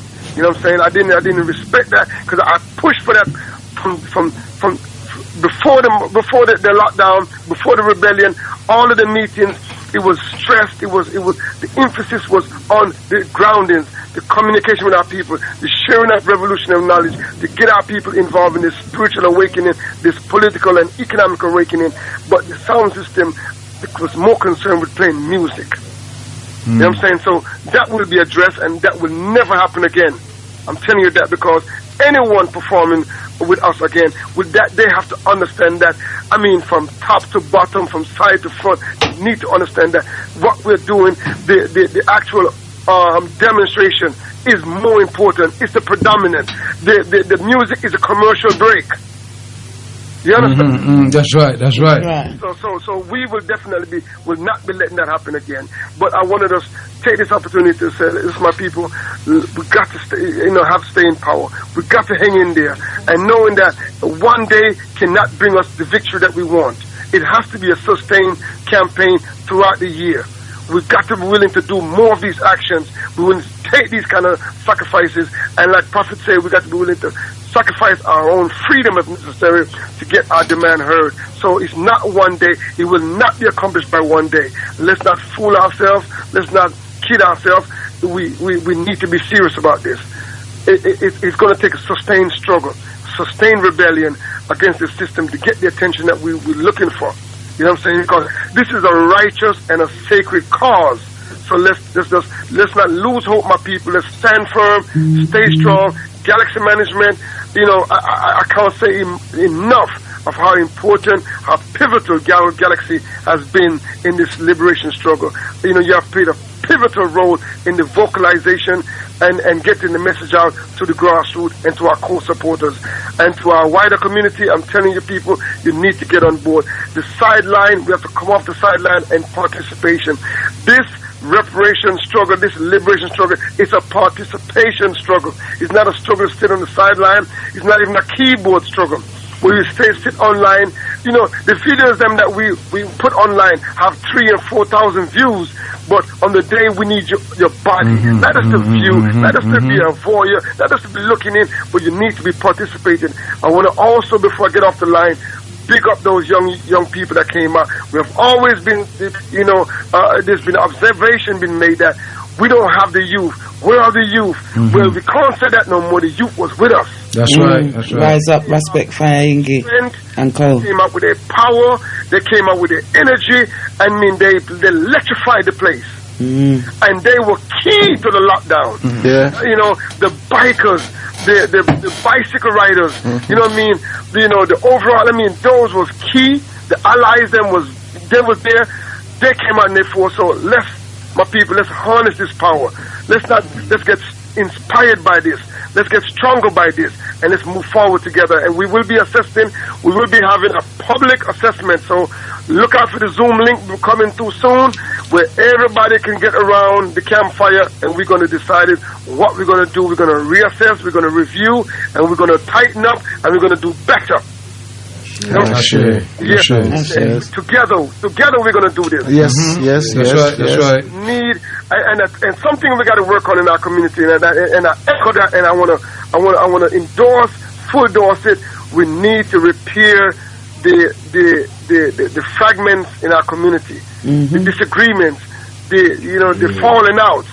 We need to get those stuff out of the way. I mean, really and truly, we are very mature people now.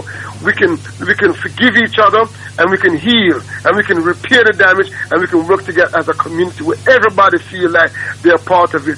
But what we're going to have is principle and operational unity. We got to be based on principle. If you're not committed to African liberation, it don't make sense to come. Don't come to the table. That's number one. That's principle. You know what I'm saying? And operational unity that we all got to be willing to work. There's so much work to be done throughout the year. The campaigning, the outreach team, you know, the petitions, all these things have to be pushed. The marketing of this operation, it got to be pushed. We need ambassadors to go into the schools, into the churches, to go wherever the people are gathering and spread this message and get it out. You know what I'm saying? So thank you so much for this opportunity, and look forward to a deeper,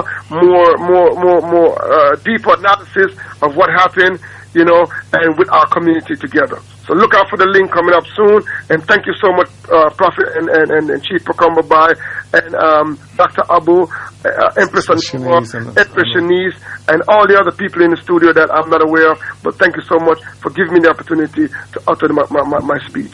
Thank you so much. Rise and shine, family. Well said. Got a text here.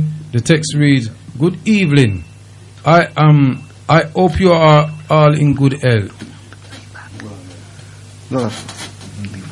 Good evening. I hope you're all in good health. Give thanks. I must. No, I don't want to answer no car. I don't want to answer nobody. Give thanks. I must say that I had a very spiritual day as usual on Saturday, but it was a little disappointing to not after March. Therefore, I decided to do my own march from home to Windrush Square. I live in Acne, and although it was a challenge, I decided that no matter what, I would get there. It was the least I could do, for our ancestors went through so much more. Yeah, I met with the Prophet Kwaku and told him where I marched from. Otep and give thanks. Galaxy family. Ashe. And that was what's his name's wife, you know. What are you? No, my man would go in a shout down the people. Them nobody knew. Tying wife, yes. Brother Tying wife. Yeah, okay. Yeah, brother. Yeah, that was brother Tying. That was brother Tying wife. Yeah. Yes, there was an ad on Big G saying 12 p.m. quite a few times. I don't play a ad saying that. I don't remember that. No. I appreciate and give thanks to the group for the discussion. Our people are not serious about their liberation. There are many fears, complacency, lack of order, and lack of faith in our ancestors.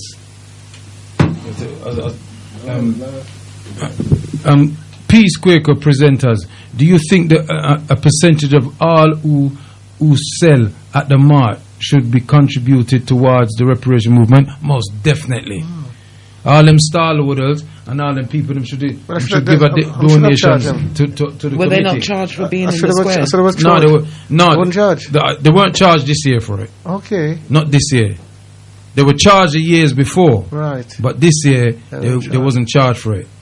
Yeah, so you know what I mean, them should really give the committee money. Yes. Yes, it's true. I switched on to tune into Galaxy live on Reparations Day, and my first thought was that the spiritual aspect was missing. I tuned in from Orlando, Florida. I thought I was listening to a carnival event. I was actually expecting a live covering of the march. Sorry, not covering a coverage. And that's from Orlando, United States. I feel a section in the square should be family friendly, meaning things to engage the children.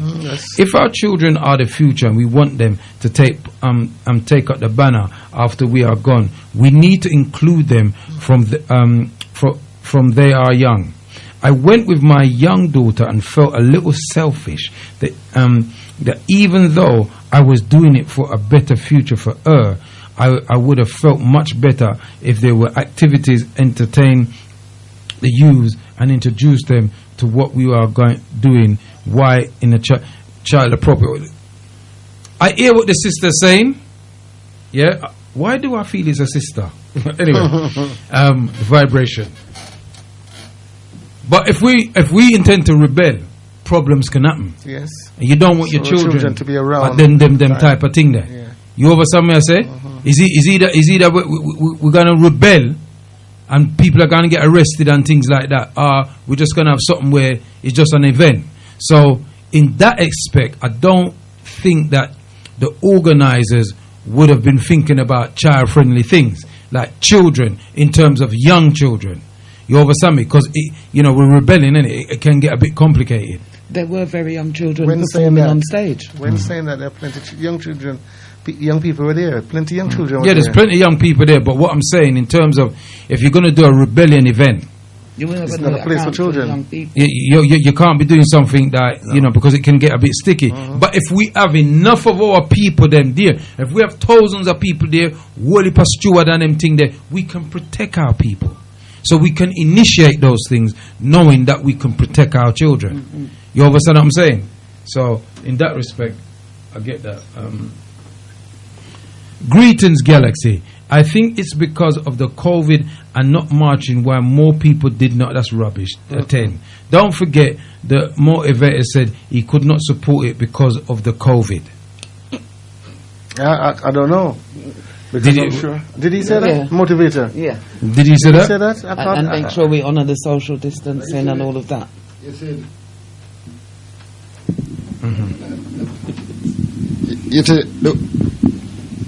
We get caught up in this certification, this certify way that until the man certified. We have to learn to sustain for ourselves, to work out things for ourselves. You understand? And to see what ear. You know, see it. I use Brother Call as an example. This brother, your son, dead in King College Hospital. Peace be with him. And give thanks for Galaxy that will give him a voice that him can hear out. But all of the other rest of station them and the media house where we have in it, we rather go to America and bring other people from America and give them things. But the brother that is here, we blank him out and them things. And that's why I say there's a lot of hypocrisy. We are talking about liberation, but no, because here is a brother that we know. In Dana, everything I support everything.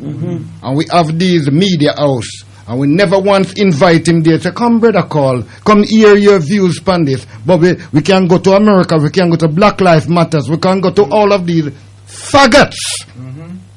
And this is thing that I personally, I don't respect these people. I don't respect them. Because it's right in our face. If we don't pay attention to yard, how come we pay attention to broad? And this is what I'm saying. Rise up, brother Call, campaign for truth and justice. You're in tune to the Nubian Forum People's Talk Show, live here on Galaxy Afiwe.com.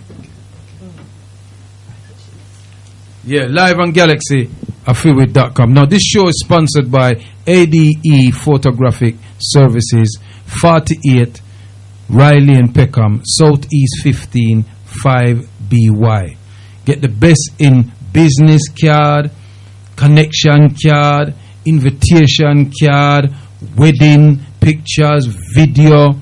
If you're getting married in Jamaica and you want good photographers and video, we'll line you up down there. Have a little place down in Miami Bay where you can come and stay, and all them something there. So we'll line up, so just check them out. www.sharpphotographics.com. Go on the website, www.sharpphotographics.com. Go on the website and you can see what they do. This show is officially sponsored by. I'm pointing my finger at you. You missed one W. Mr. www. Mr. www. Dot. Oh, www. Dot. There it is.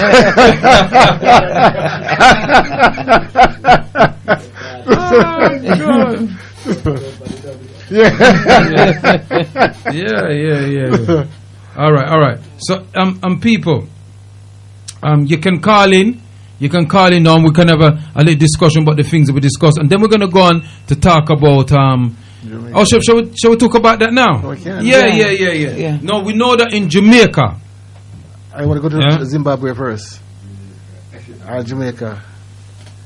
We want to go to Zimbabwe and then we take the boat and we go to Jamaica. Yeah. All right. We could go to Zimbabwe. Yeah. In Zimbabwe, black people. Sore subject. In Zimbabwe,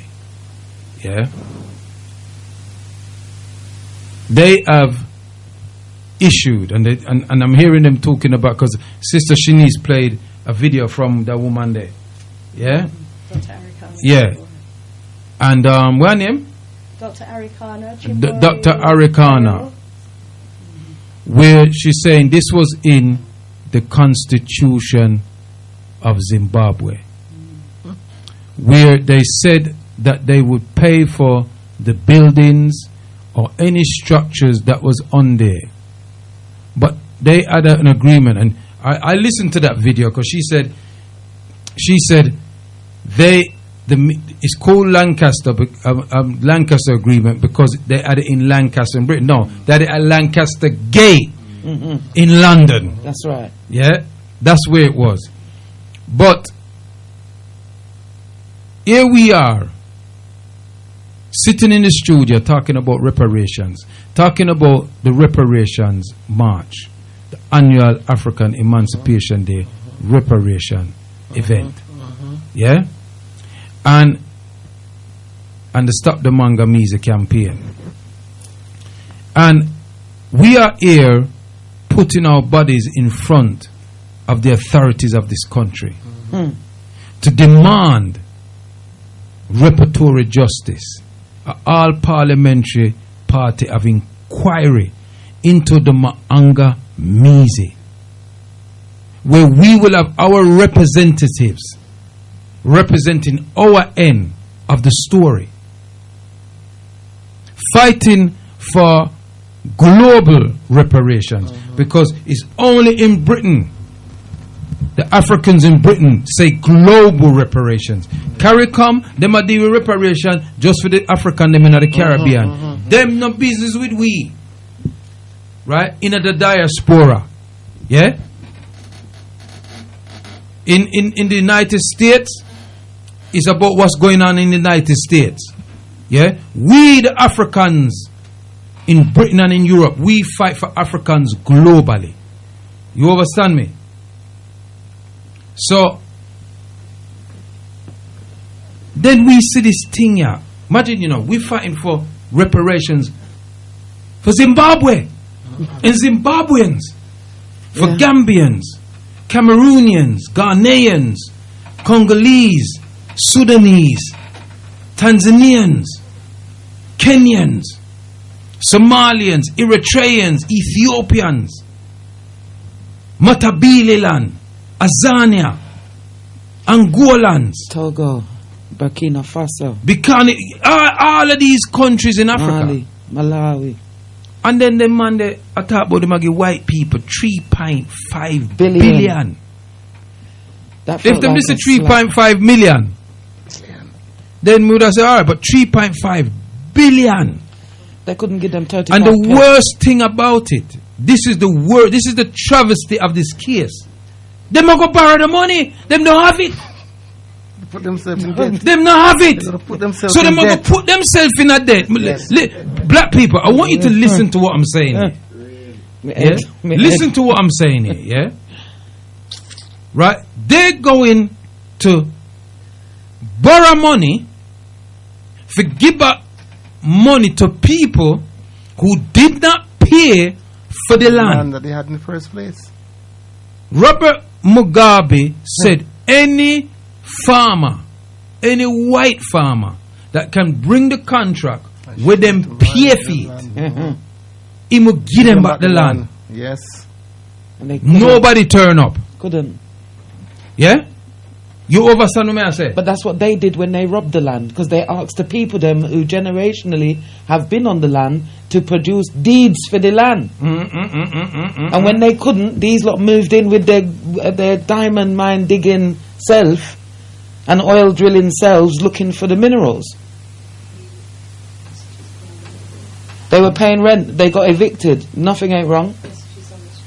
Wait. Me no know. Show me for what this cause me no understand for what this thing is. Oh yes sir, yeah. Yes, there could be designated areas where things can be discussed. After all, it was supposed to be a grounding. And how about a silent march? a silent march. Greetings, Prophet. I was at the event as a stall holder, and although there was not a charge, we were asked for a donation of £50, which we paid, and I witnessed the other stall holders paying as well. Auntie Jean made that clear to us prior to the event, so please. Yeah. Okay. Yeah, interesting. Yeah. Good to hear. Well, that. I didn't know that. I'm just saying. Good to hear that. I know that there wasn't charge. Yes. That's when we were the last times we did. When we did, is £150 was charging. So you didn't get charged as a donation, innit? So you know what I mean. It's not a charge. It's a donation. We give thanks. Rise up, Prophet. Rise up, Dr. Abu. Rise up, Empress. Rise up, Chief. Give thanks. Where the listeners them for know Kwaku.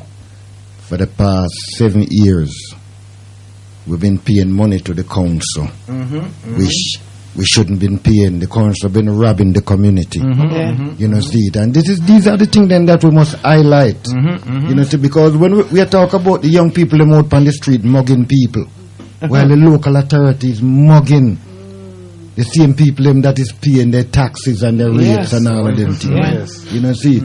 And this is the sickness that we have to face. And that is it, because you know they were charging us for that square to the tune of £800 a year.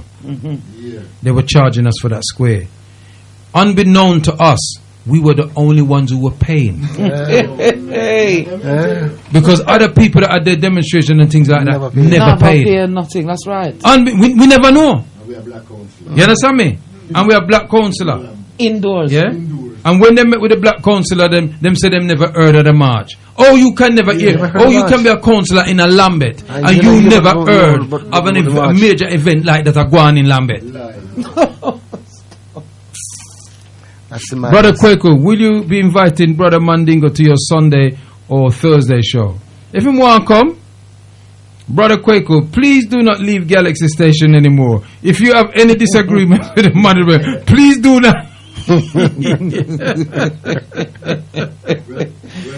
Brothers and sisters, do you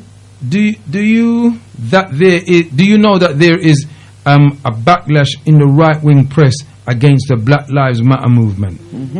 I don't know. Does anybody know about that?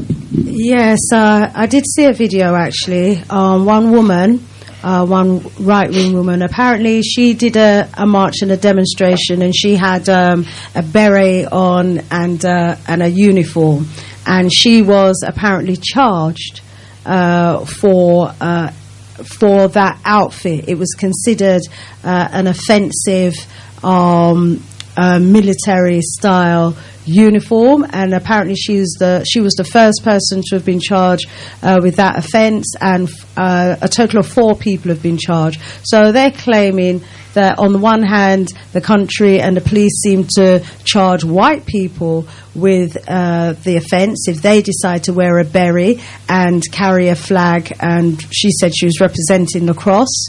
What cross that was, I don't know. But yeah, apparently she was arrested and charged and convicted for that. What was the charge? Do you know? I can't remember exactly what the charge is. I think they said it was racist because she was saying all life matters. Wasn't she? That's what she was saying? That's a different one. That's a different one, yes. Okay. Yeah, no, she said she was representing the cross and she was marching. It was a small demonstration. Okay. She was wearing a beret and a jacket, and they were marching kind of military style. So they were saying, why was she charged? And I'll find out what the offence was.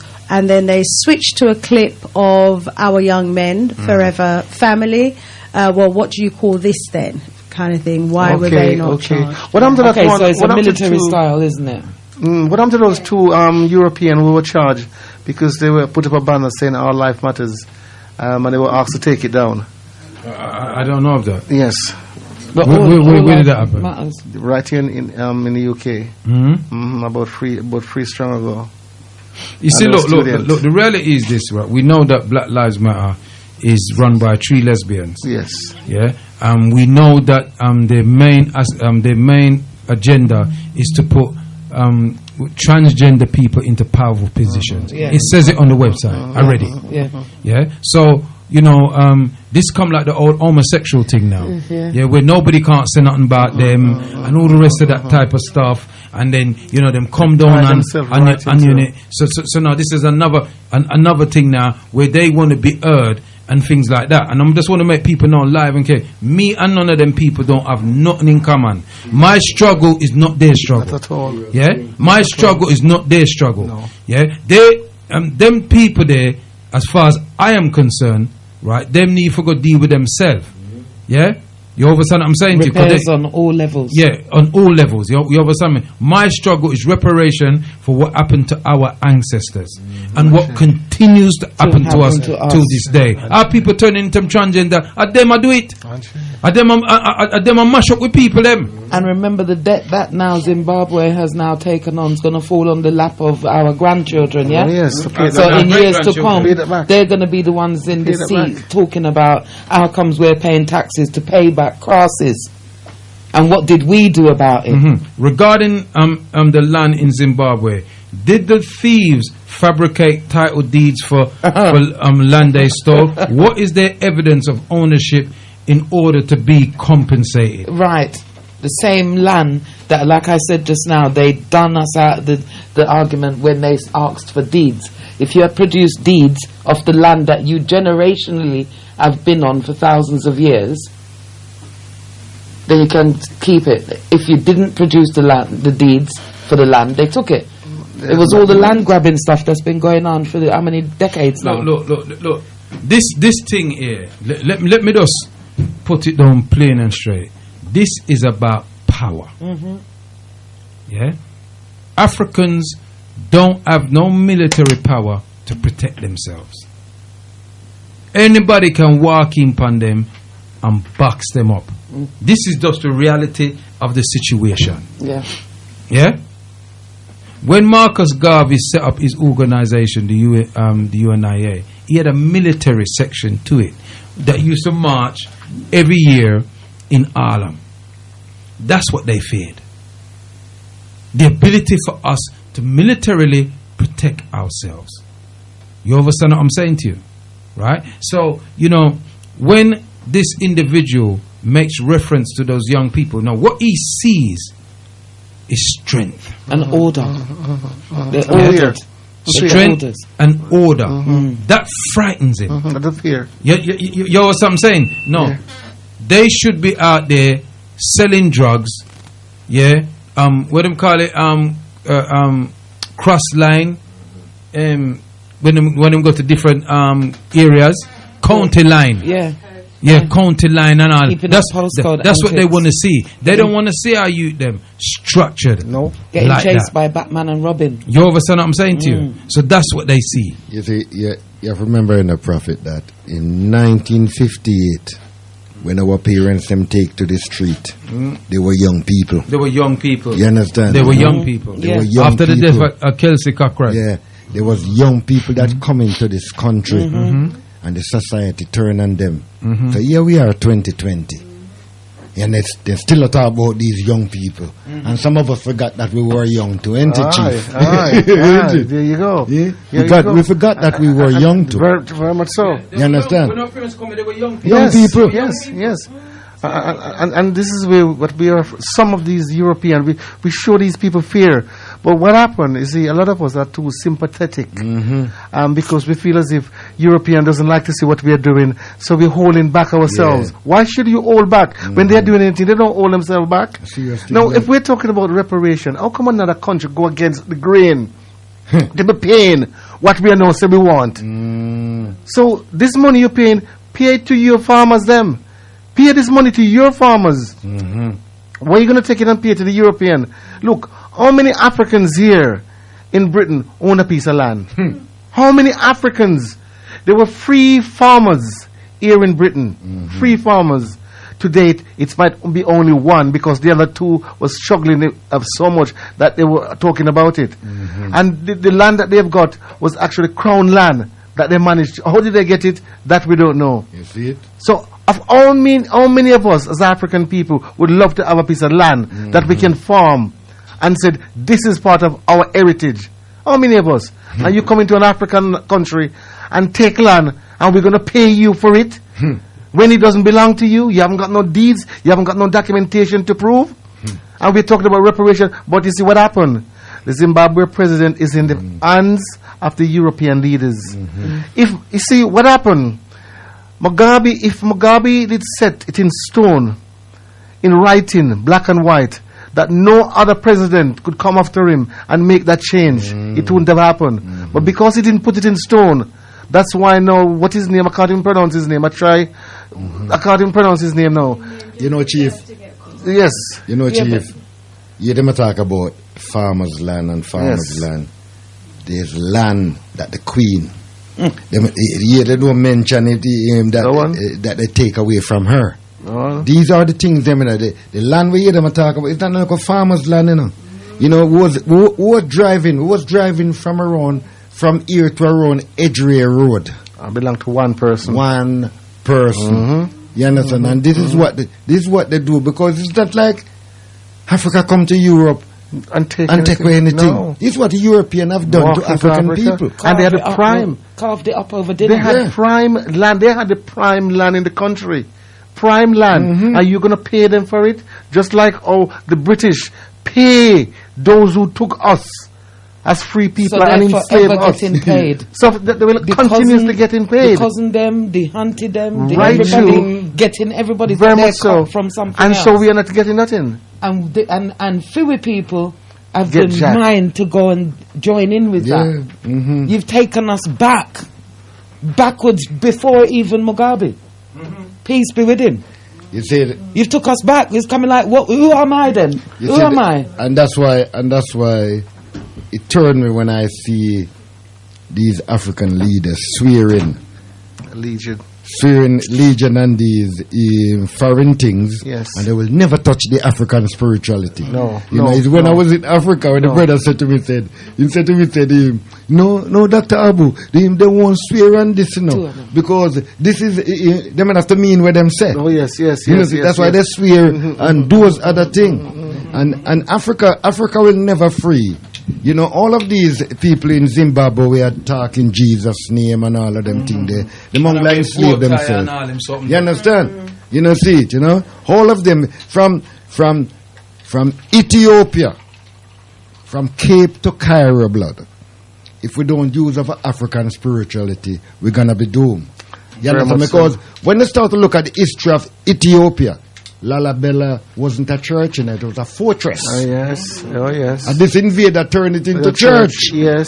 You know, see, that's what couldn't protect the form of Africa Very and much so. all them things. It was an on. And if we don't understand the strategy of certain things, then we're gonna conquer under this Abrahamic way of life that them a drop on us. You know? Yes, sister.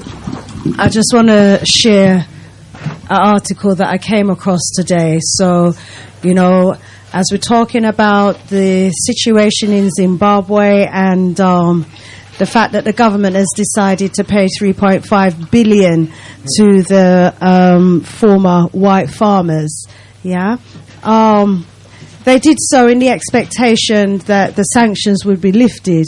Well, in this article today, the U.S. Treasury has announced new sanctions on ally of Zimbabwe's Mnangagwa. That's the Prime Minister. The president. They're adding new sanctions on top of them. These people don't know. Our people don't know who they're dealing with. You know, they don't. Them take it, make joke. Yes. Had a new sanction. Yes. Put more pressure on them. Yes, them I look for peer them, money where them not out, Yes. to get sanction lifted, Yes. and here where the jokers them say, watch out, we're gonna put We're more gonna slap sanctions another tax on you, If right? them feel Them say, don't learn, innit? Them don't learn. My Them mum don't learn what they- would be saying right now, it just fi happen. Just fi happen. Because Well, something needs to happen for them to get it in their mind. Look, the reality is this, the white man ain't gonna give you nothing unless he knows you can take it from him. Aye. You understand what I'm saying to you? What did you say? Unless he knows he can take Let me it. repeat myself. The white man is power based. He's not gonna give you nothing unless he feels that you have the ability to take it. You understand what I'm saying to you? Right. Yeah. What makes United States can postulate themselves like that? They got all kind of armory, all kind of weapons of mass destruction, and they can rain those weapons down on you Yeah. if you don't do what they tell you to do. Oh, is that Carla? Oh, sorry. Never Carla, you can call back. I apologize. You know, so here we are fighting for reparations, and an African government is giving money Doing the opposite. to known felons. You know, this is not us being what they call racist. They must have met them in college. Yeah.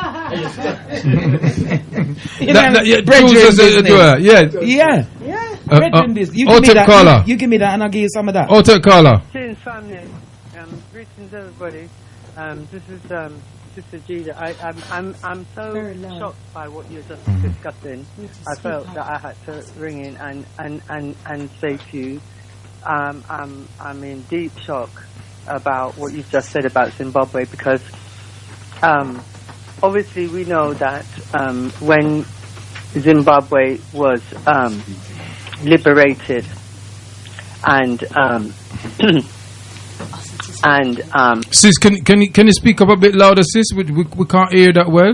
Apologies. Oh, sorry. I was saying that I'm shocked by what's happened in Zimbabwe, and I thank you for sharing that with us, because I did not know about that until I heard you speaking it. Yeah, well, that is what our job is, sis. Our job is to bring the information and make our people them aware. That's our job. The thing that's hurting me the most is You see, they took away our great leader. They accused him of all kinds of things, but he was fine to be in the government when they said that Zimbabwe was the jewel in Africa. Yeah? That's right. And had the best. They had the best education system. They had the best of everything. People was living good in Zimbabwe. Yeah. Until the 20 years was up, and he wrote to Britain and he asked them, okay, you've had the 20 years, now you have to give back the land, and you, Britain, have to compensate your people and remove them from here. Well, sis, I have to correct something there. It wasn't actually Mugabe that started the land reform. It was the veterans that fought with him in the war. Yes. They came to the ZANU-PF, innit? ZANU-PF government, Yes. and they said to them, listen, it's 20 years. We're taking the land now, you know. So Mugabe had no choice but to support them. Exactly. That's actually what happens. You understand what I'm saying? So Mugabe became the face of the land reform. Yes. But it was the veterans them. Because man a check said, boy, we in a bush a fight how much years? 20 years later, we get old now, we soon dead. No, we want our things. We not wait no longer. That's right. And I think that's what needs to happen in Zimbabwe again. But right now, I got some news today that the Zimbabwean police force and army is shutting down protests in Zimbabwe. That's right. They're shutting down protests in Zimbabwe today. Yes, trending apparently on social media is Zimbabwean Lives Matter. Now, according to the government, it's the same George Soros and the likes that fund and finance these protest groups that they're saying are financing the protesters in Zimbabwe to cause civil unrest. And the Zimbabweans have arrested a couple of outspoken protesters, a newsreader, a reporter, and a poet. You know, some of their sort of mini celebrities. High profile. Yeah. That's it. It's high profile people have been arrested, and the soldiers have had to come down quite strong to quash, any potential explosion in the area, because we know what it can get like in Africa if protests are not tightly managed and controlled. But the point that I wanted to make, and thank you for the correction, Brother Kwaku, because yes, I mean I did realize that it was the freedom fighters, because really when Zimbabwe was when they were defeated and Zimbabwe was christened Zimbabwe out of Rhodesia, at that time they should have pushed them out then. Yes. Exactly. Well, Tongogara, who was at that meeting, wanted to. He actually said we need to push the white man out into the sea where he came from. Yeah, yeah. And when they got back to Zimbabwe, his car mysteriously blew up. Oh. Yeah. Oh yes. Yeah, Tongogara, they killed him. They wrote to England, as you say, he was put in a position where he couldn't win. And so he had to write the letter, and he wrote the letter. You know that Britain didn't even respond to the letter? You know what their response was? That they said, oh, we understand that you got some human rights abuses going on in your country, and we want to send somebody over to look about you, because you need to fix that up. Yes. And that's when they put in sanctions. Their ass wasn't looking for no sanction before the talk of reparation. No, we've waited long enough. But you see, the thing is this. My thing is this. They just put it on him straight away. Right, we're going to mash on up because you're feisty enough to bring back this talk. But the reality is, I don't understand what Zimbabwe is going on with today, because if they see that's how Mugabe got treated and Mugabe was their plaything, why would they take that now? I'll tell you why, my sister. I'll tell you why. In the African world, we have people who are treasonous. We have people that are willing to work with our enemies against us. Morgan Tsvangirai was one of them. Yeah? And you see what the ancestors did to him. You understand what I'm saying? And so you have people in Zimbabwe, and you see, if you impoverish a people enough, the white man comes with his black tache case.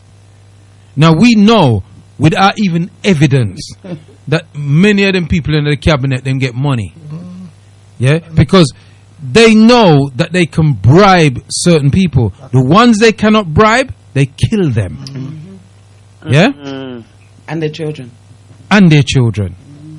You understand what I'm saying to you? So, you know, there are people that probably has a bit of gripe against the Zana, certain people that was in Zana PF or whatever the case may be.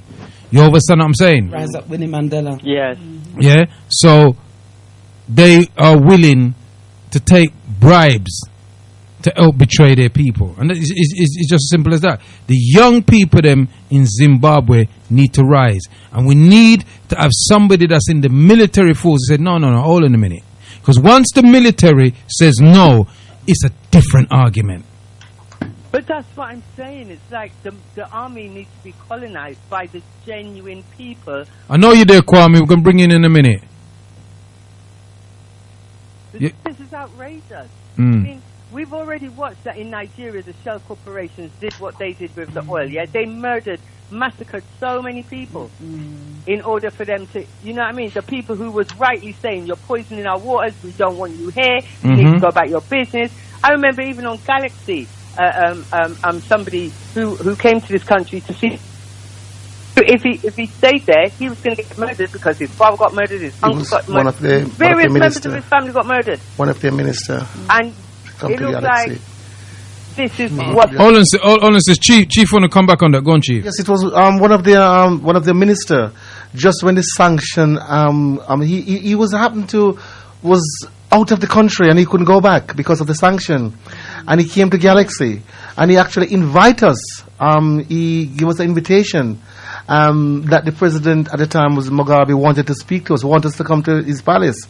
And it's something that I couldn't attend at the time because I was actually booked to go to Sierra Leone. So we were invited to come because of the work that we were doing to support Zimbabwe and you know, and the sanction that Europe placed on Mugabe. You know, I don't know, because we lost contact of that minister after I went out. We haven't heard nothing more from him since. If he's been still alive, if they take him out. Because he was speaking out against what Britain and America did to Zimbabwe. So, Chief, do you think that Mugabe was trying to do good for his people, or do you think he was just as corrupt as the shower that's in now? I think he was trying. He was doing the best he could in the bad situation, yes. And he did the best he could, and I give him honours of the highest regard for standing up. The sad thing is, no one stood with him in terms of country level, the level of country to country. When they sit down at no, they all stood with him. In terms of their actions. No. With Mugabe, there's a lot of countries, a lot of governments. One thing I can say with Mugabe, in terms of the other presidents of Africa, no European country could get them to go against him. Not even Mandela, who we regard as a bit of a sellout. Mandela told them straight, I'm just paraphrasing now. He said, if I was to condemn my brother for land reforms, then I will be ignoring land reforms in South Africa, which is going to be 10 times worse than in Zimbabwe. Mandela said that. Okay. Mandela would not go against Mugabe, and all of they tried it with, even with the most traitorous one. Them they said he is the father. Yes. Yeah. So then none of them would go against him, right? So that's why they may not have gone against him, but did they stand with him? They did. Union? Was there a union? No. They stood with him.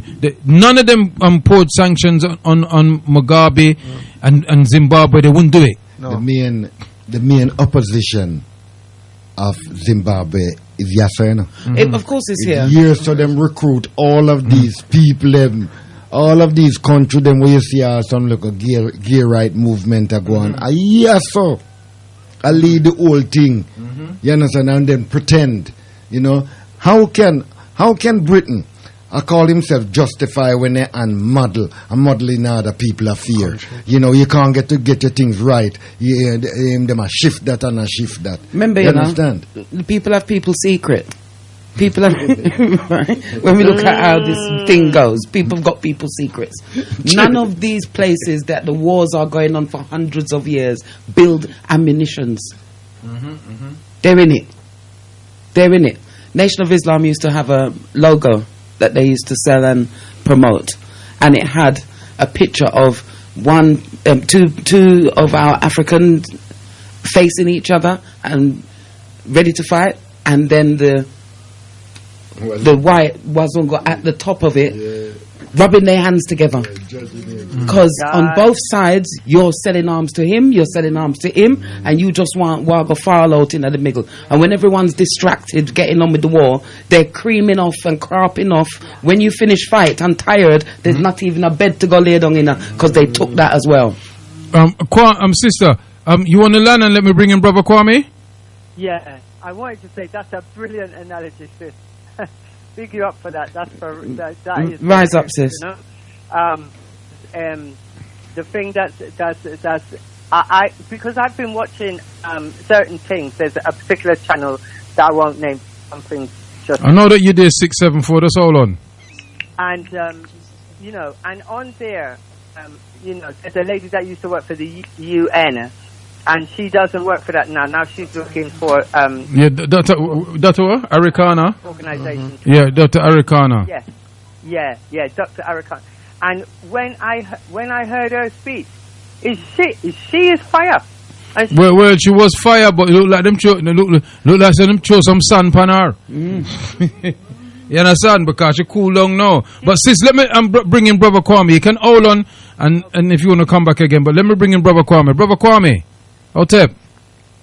Hotep, greetings to the Rise family up. and to the fellow pilots in the studio.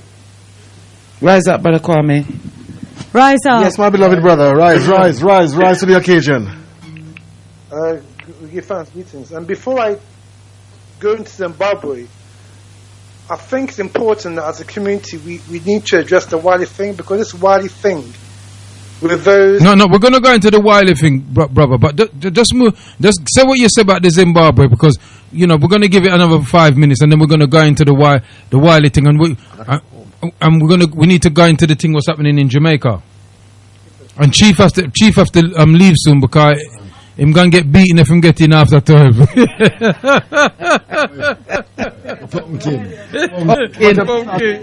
Start crying again. Yes. The chariot soon come. Yeah. So go on, Brother Kwame.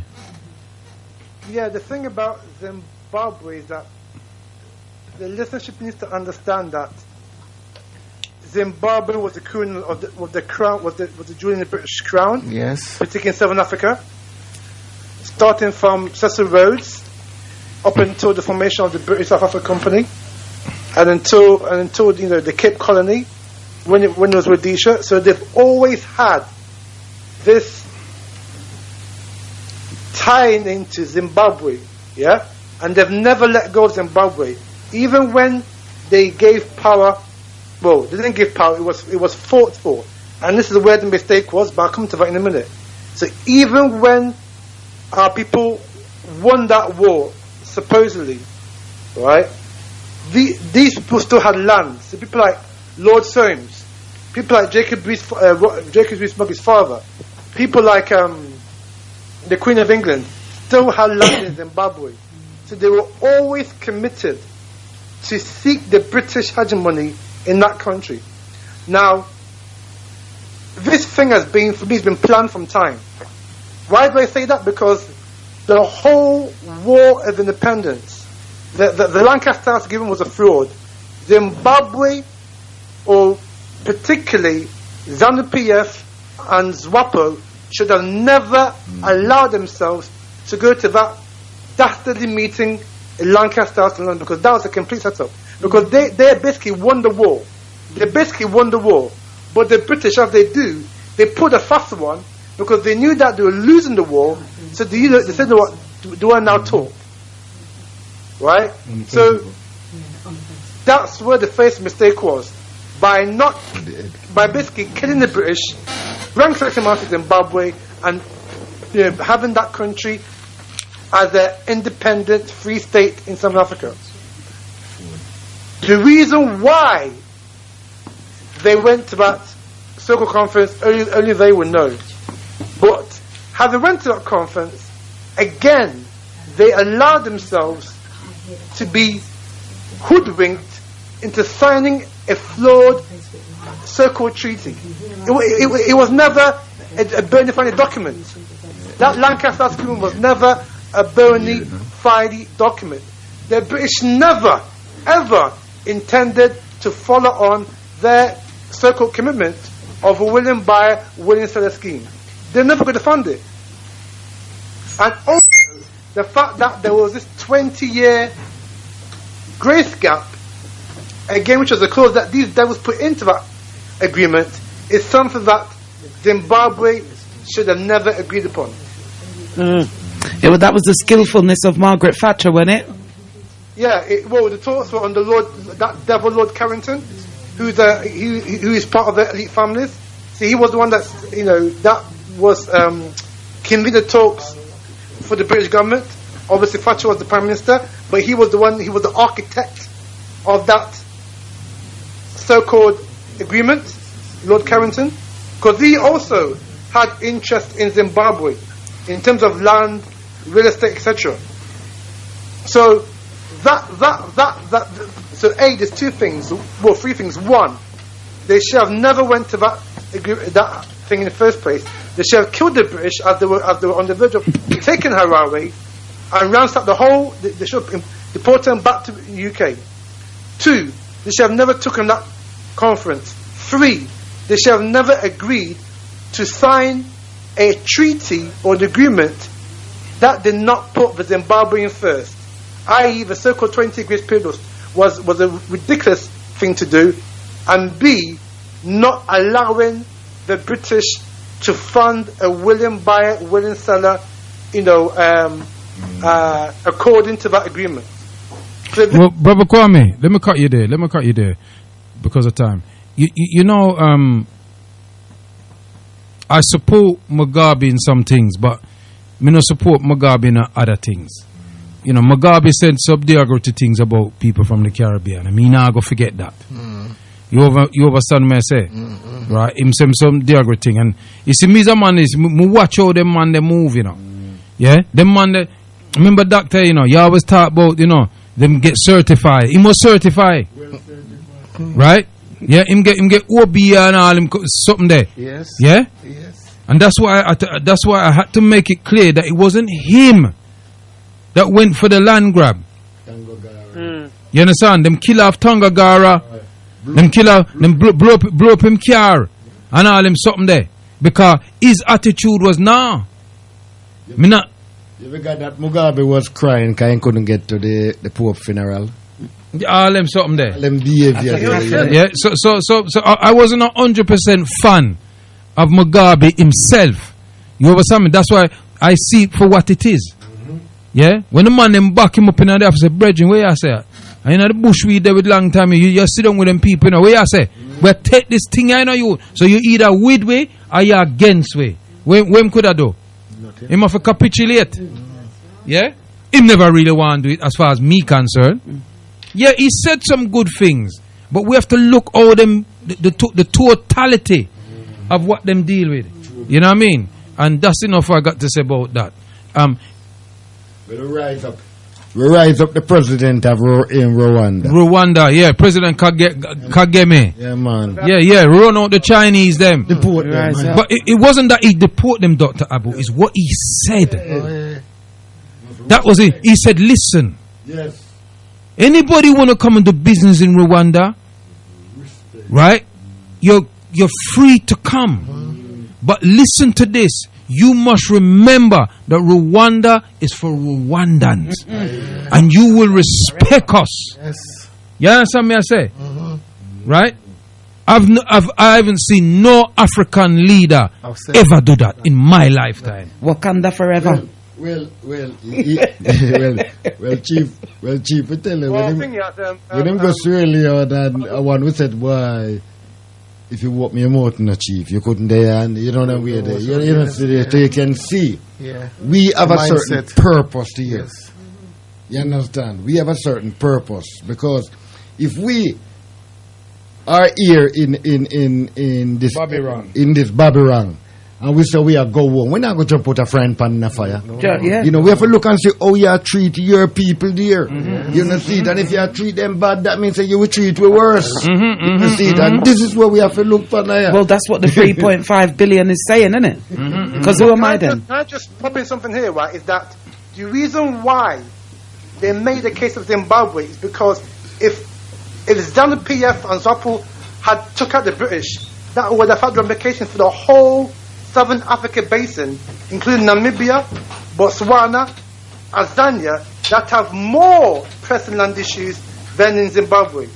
So that's why the British had to hash this plan of Lancaster Gate to nullify the domino effect that also would happen in Namibia, Botswana, and Tanzania. And let's not forget that there are still outstanding land issues in Botswana, Namibia, Mozambique, even Kenya, and Tanzania. And that's why the whole Zimbabwe thing is very, very important. True. And all the other parts of land is little Very littered much with so. landmine. Yes. So with regards to getting back to home, where you go home, go fine. You know, you can't step over there, and you're not allowed over there. Yeah. And you're coming from here. So we've gone full round in a circle, getting beaten on every stage, and then have to now pay for the damage. Pay for the damage. And get knocked out of it. Get not no tight. Come on, man. What we handing over to our children? Nothing. So when we get out to places like Revolutionary Square, it has to be Revolutionary Square. Oh, voices need to be heard Word from sounds. the satellite that's supposed to be seen. Word Can sounds. I come in? Yeah, yes, go on, sis, go on. Is there any way we can get word over to there to tell them that we just finished paying for reparations ourselves in 2015 and we're trying to get the money back? They just yeah. Don't do it. Them know that, man. I've got a jingle that says, I know everything you for post. Right? And we're using the social media and taking it as some hype corner for drama. We ain't using it for the need and necessity that we could be. We're missing a trick. A very big trick here. You in tune to the Nubian Farm People's Talk Show, live on GalaxyAfriwit.com, the only de-brainwashing station in Addition Nation. The Garvey Village, the Chin and Keeps Well Remedies and Keys, Part 19. Guest speakers, Sis Ayana, Brother Ben and John. That's if you want for more information, contact Auntie Jean.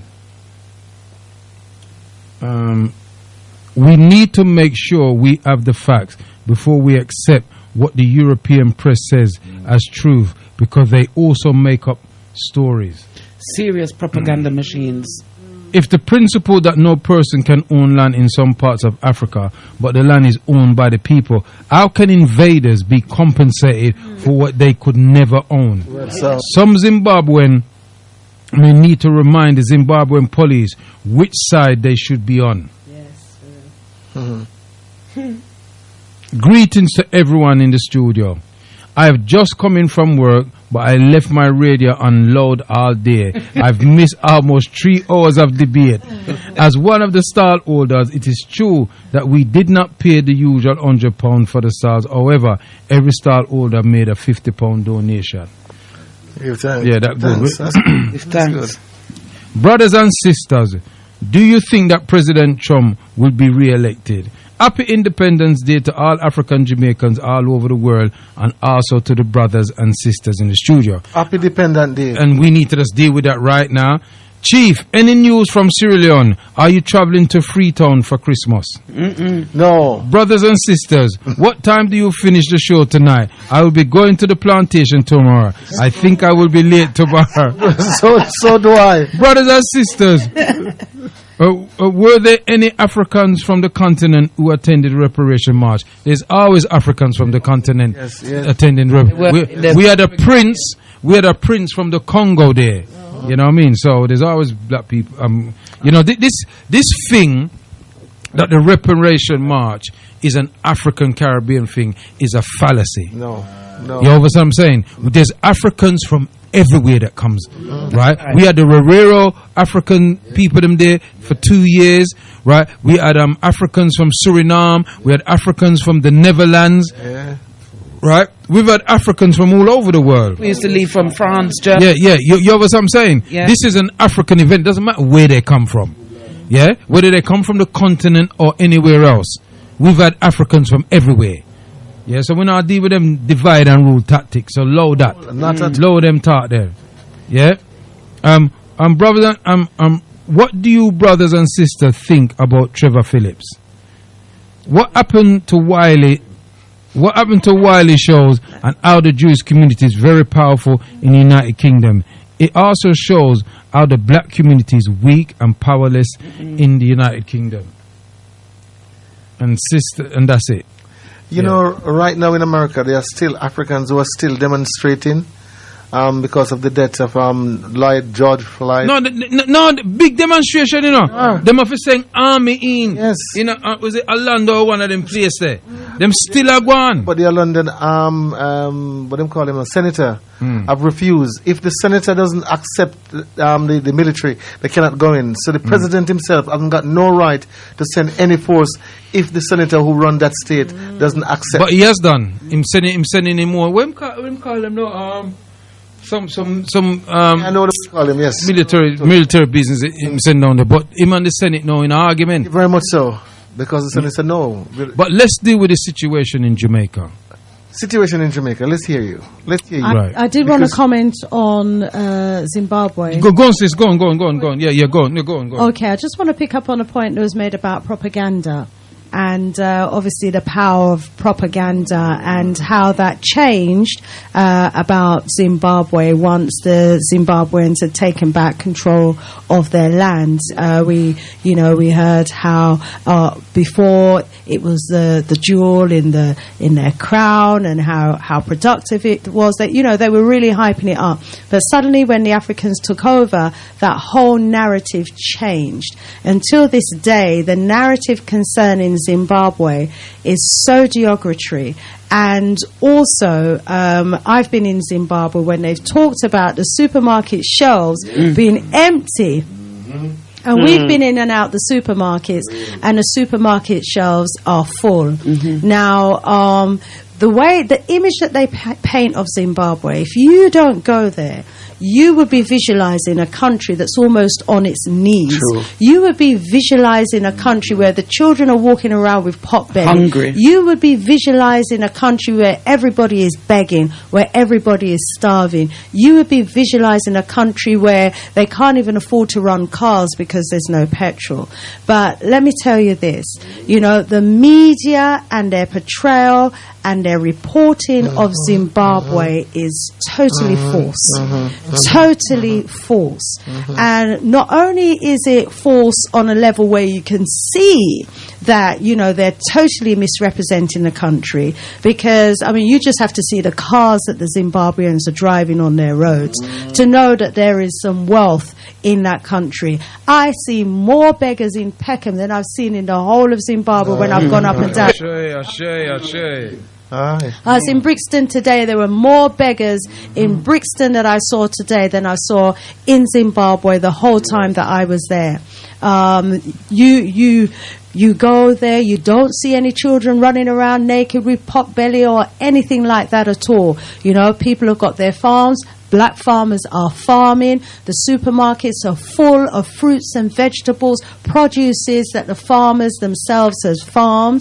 And the supermarkets are also even full, if you want it, of produces that you would expect to find here on any supermarket shelf. So the importing is happening. And Sister Sinise, I'm going to cut you there.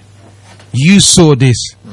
with my own eyes. All right. Others who were to Abu Sor, he was in and out the super. Say again, Sister Shini, so the people them hear what you say. Because this is no hearsay business. Right. And on a years, 97 people here bring down there. First-hand visual, I encounter of what's going on in Zimbabwe, and the people are enjoying a relatively decent quality of life. The young people are very enterprising, they're very entrepreneurial. The last trip we didn't go to Mbare, but if you ever go to Mbare and see the creativity down there, they've got their craft markets, there's people who are sculpting, and and they are very well and highly educated. So not only are they speaking their own languages, they're speaking English as well, better than even how some of us taught the English language. But that doesn't mean that they've been educated into the right mindset. Now, when you realize the huge lie that's been told on that level, on a day-to-day level about Zimbabwe, you begin to wonder, whether you can reliably trust the media about what it says about the Zimbabwean economy. Because the Zimbabwean economy, remember, it was at one time, the reporting was that it was flourishing. But since the Zimbabweans have been taken over, the reporting about the economy has always been derogatory. It has always given the impression that the economy is spiraling out of the control, that they don't know how to control their economy. And remember, the way you talk about an economy can impact on the economy itself. So, for example, it's all about confidence. People will invest if they've got confidence in your economy. So what they're doing is dissuading potential investors from investing in Zimbabwe because they want to move money away from Zimbabwe to countries where they've got control. So that's why they are persistently and consistently always down-talking the Zimbabwean economy. And the sad reality is that we go along with this narrative. We go along with the narrative that the Zimbabwean economy is spiraling out of control, that, they're in negative equity and what have you, without thinking for ourselves, hang on, this is a land that is rich beyond measure. This is a land that has 63 different types of minerals under the soil. This is a land that if we were to define what constitutes wealth, would actually be one of the wealthiest countries in the world. But we go along with their narrative. And not only do the vast majority of people go along with the narrative, but clearly the government is going along with that narrative as well. No, the government is creating the narrative. No, it's when you go to Zimbabwe. Oh, you mean the Zimbabwe government are going around? The propaganda is coming from the West. You've got the equivalent of the Times, the Guardian, the Independent, the Star, the Sun newspaper, and the Zimbabweans have one newspaper, and that's the Herald.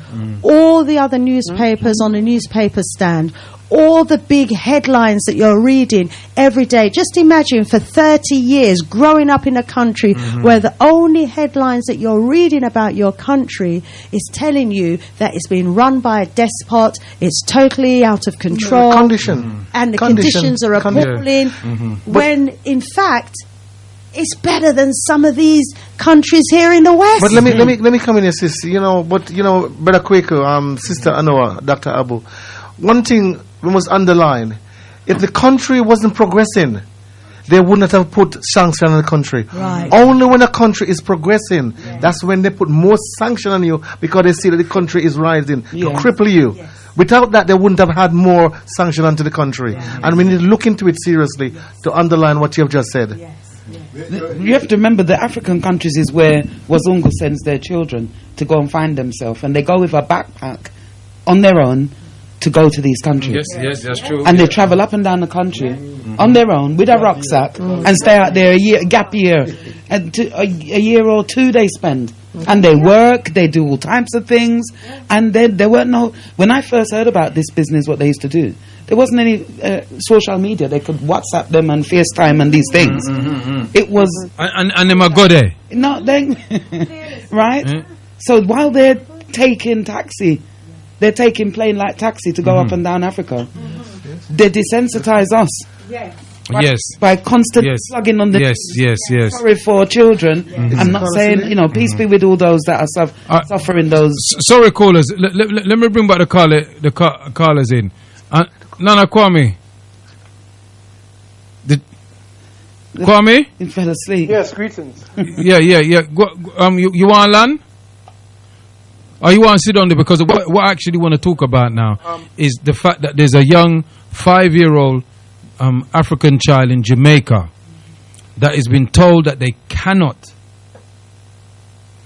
wear locks in school, and the whole family have locks. Mom have locks, our brother have locks, daddy have locks, and she's been told that she have to cut off her ear if she wants to attend any more schooling. Now they took it to court, and it went up to their High Court, and the High Court ruled in the favor of the school. In Jamaica 2020. And you're going to see Jamaicans running up and down in England, but they're having Zoom party, flipping headphone dance, celebrating supposed independence. Very much so. You see, Brother Kwaku, I want to go, but let me say this. We have seen the same thing happen here, just down there in Chelsea, where that young boy had the same problem where the school refused from bringing him, and the mother fight. Sister Tuesday. Very much fight to get the child back into. Why is it Jamaica is taking this on? And I bet you, if those young girls down there wear these long artificial ear that doesn't belong to them in school, they would accept it. Listen, right, when they kicked over and ramshacked the Rasta community, Sister Anita was calling in on the show that I did on the Monday, Current Affairs, and explained how the whole entire Rasta community, or anyone who looked like they just got clean shaven, was targeted and literally had to leave all the country and come out of Jamaica. So it was just the other day that rules against having locks and long hair was it's within my lifetime. So I remember Muta Baruka making reference to when the government saying that they won't go on Norway because foreigner want Norway. Because them travel and thing. They never like Bob Marley and all them man there, and Peter Tosh and Bonnie Wheeler. So they got endorsed. And Bernie as well. Until they were endorsed internationally, so they want to come and feed off their fame. You understand what I'm saying? So what today's decision shows is that the victimization of the Rasta community is continuing until today. It never stopped. Absolutely. You see, and even within Jamaica, there's there's the Rasta culture. Yeah, say the culture of Rastafari in Jamaica that is international. Okay, it's a culture that the whole world has bought into and the whole world loves.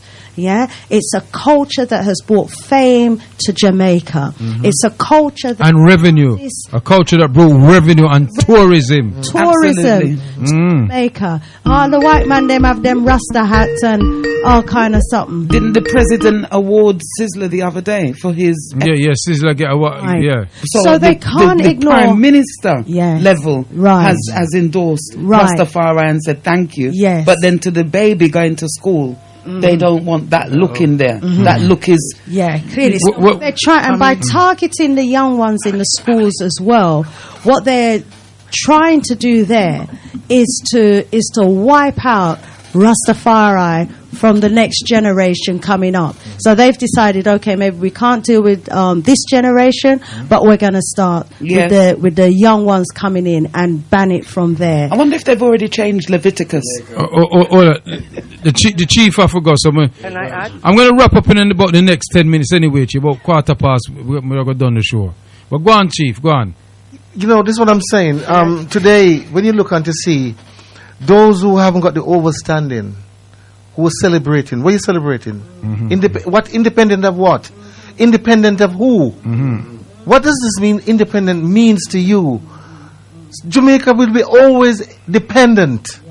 You cannot be independent when you've got the representative of the Queen, which is the Governor General in the country, and then you're jumping up and down and say you're independent.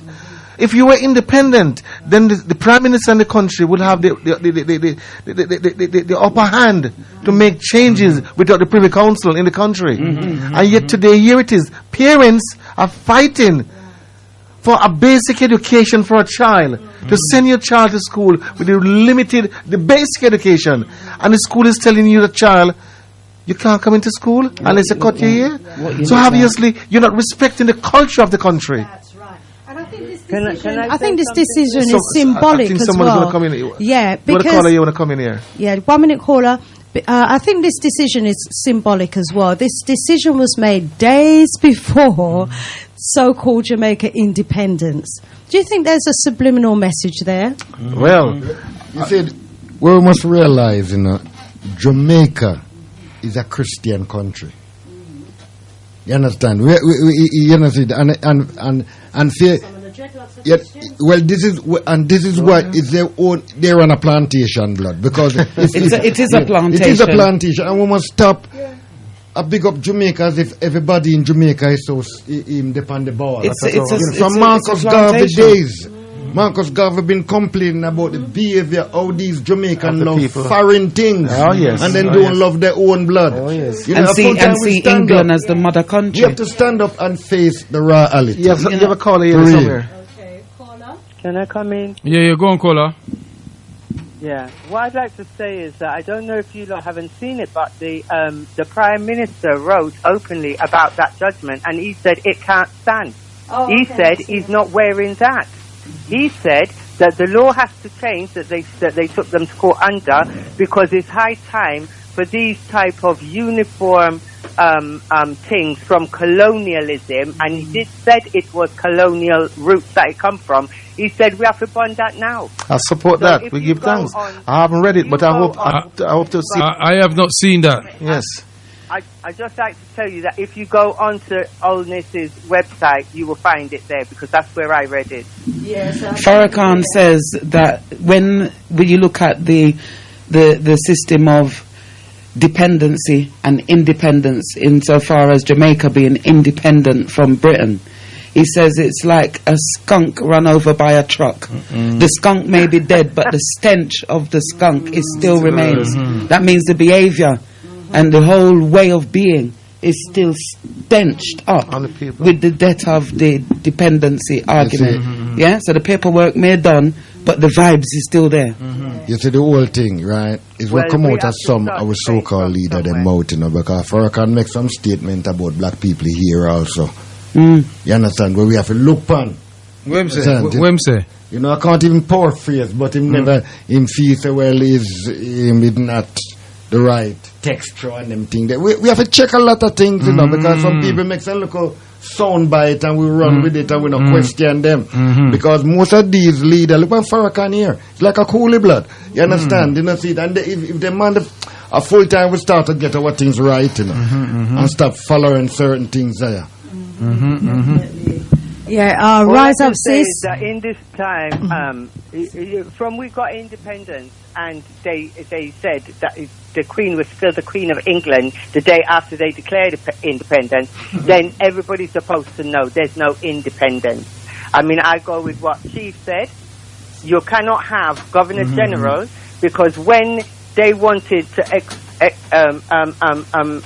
when America wanted us, and they wanted to call state of emergency, I fully remember that the Governor General had to give permission Yes, for them yes. to declare the state of emergency. If you was independent, you don't ask nobody. True. And That's you do right. your thing.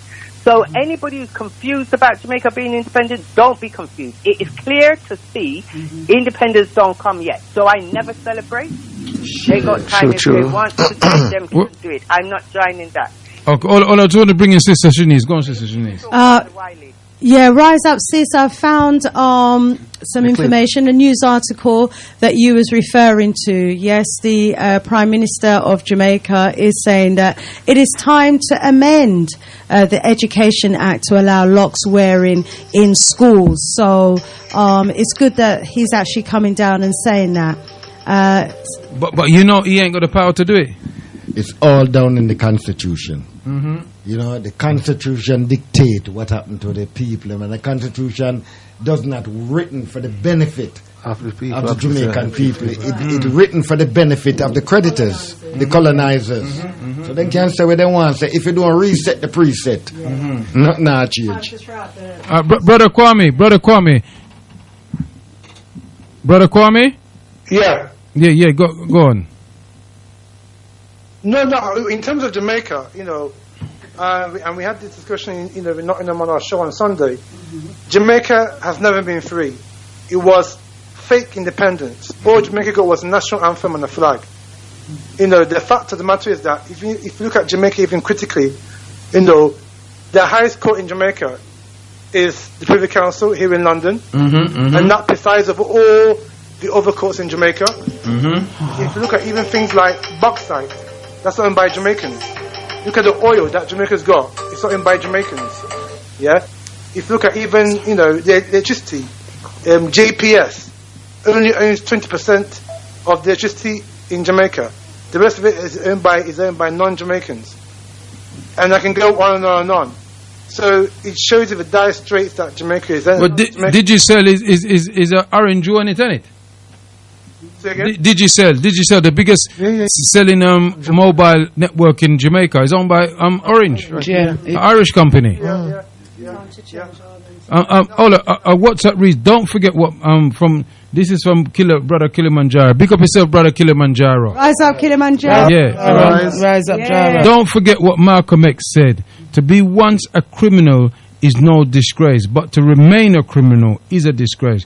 Patrice Lumumba said, to liberate the minds of the African people is harder than liberating Africa from the colonial settlers. They gave us a book that says, thou shalt not steal, but they stole our lands, people, etc., and gave us the book. Give us the book and take the book. Listen, family, I got to make it. The chief have to go. Much. Chief? I start to work 5 o'clock at the plantation. Oh, okay, Chief. Well, you know, honor for coming, Chief, and give thanks. You know, give thanks for blessing us with your presence. Family. Anything, any last word you want to say? Because we're leaving here in about the next 5 minutes. The thing I want to say to our people, you know, the time is right for us to work together collectively. This is a collective venture that we try to put forward. And I do hope, I mean, now that we have actually insert the camera into our body and see all the intestine work, this is what we have looked at, you know, the Purse of Messiah. And now it's time for us to go in and make changes. And all of you out there who are criticizing, give your ideas to the organizers and make sure next year it will be better, and you and your family can be there. We can all reap the benefit together.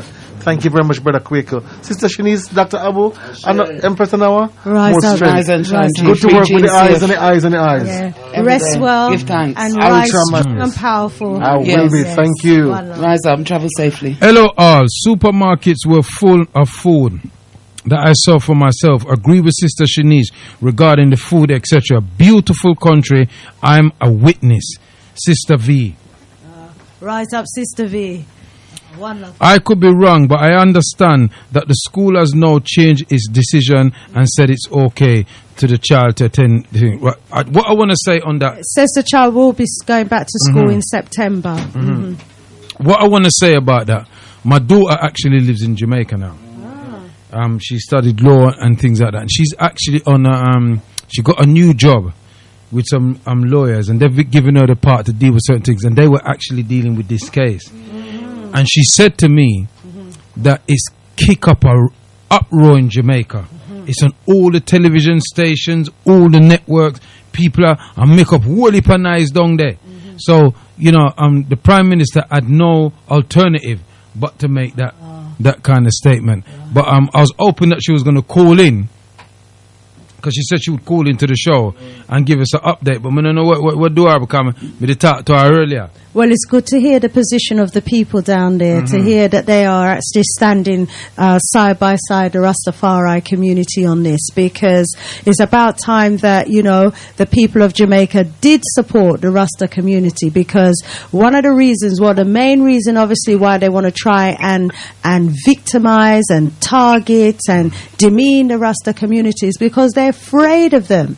Yeah, the powers that be, the Westerners, they are afraid of the Rasta community. That's why they why are they afraid of the Rasta community, sis? because it go back to the days when they used to call the Rastas dread. They got it's said. No, sis. Well, let me hear me tell you with me here and them, but I don't read it good. But it's a story that come down from the day of Haile Selassie. Apparently, when the Rastas went to support him in his army in the fight against the Italians, and when the Italians them see all of the dread them coming, they were so fearful. They called them the Dreads. Now, how true that is, I don't know, but it's on. No, sis. It's a good story, but man, it's a good story, but it has no basis in history.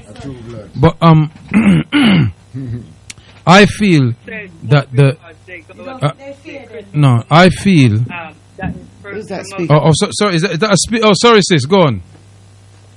I would think it's more because Rasta don't play in the LGBTQI. True. Yeah, that is part of it, but the victimization was long before this whole, LGBT XYZ start, come on the scene. Listen, right? They should have left the closet door shut. You don't need to go somewhere and be waving to people what you do in your bedroom. It wouldn't come up in a conversation. If the closet door had remained closed, then people would get on with what they're doing in their privacy, and the business would still be being done. You brought out this flag waving and took the conversation away, as you do everywhere you go. What was the man name? Peter something another? Yeah, right. Listen. You see, one second, families. I don't like to call those people them name because I don't think their names is worthy of being called. We said that boy there. All right, rise up. You know the boy there. That boy. Go on, doctor. That man dead. The fear for what those Rastaman and woman did stand for. That's right. Because they were the whole colonial structure. That's right. That's right. When family was running out, family out of the yard because they was going against you didn't England. baptize. Yeah. The only friend that Rastaman and woman did have in Jamaica was all women and children. We got to be real. There is no Rastaman come to this country. It just be a student of Rasta. Because they would not live under those tyranny of way that they want them to live. We got to be real, Aya. You understand? From these long-eared people start to hold the Bible in their hand. They are not Rastafari no more. They are Catholics. And we must face the whole thing. That's why we are in today, Aya. You understand? Because the Rastaman them, that was inspiration to us. Write us inspirational music. Now these long-ear men become entertainers. Entertainers is different from inspirational because they are singing entertaining music to entertain white people when they should be sending to inspire their own people. Ashe.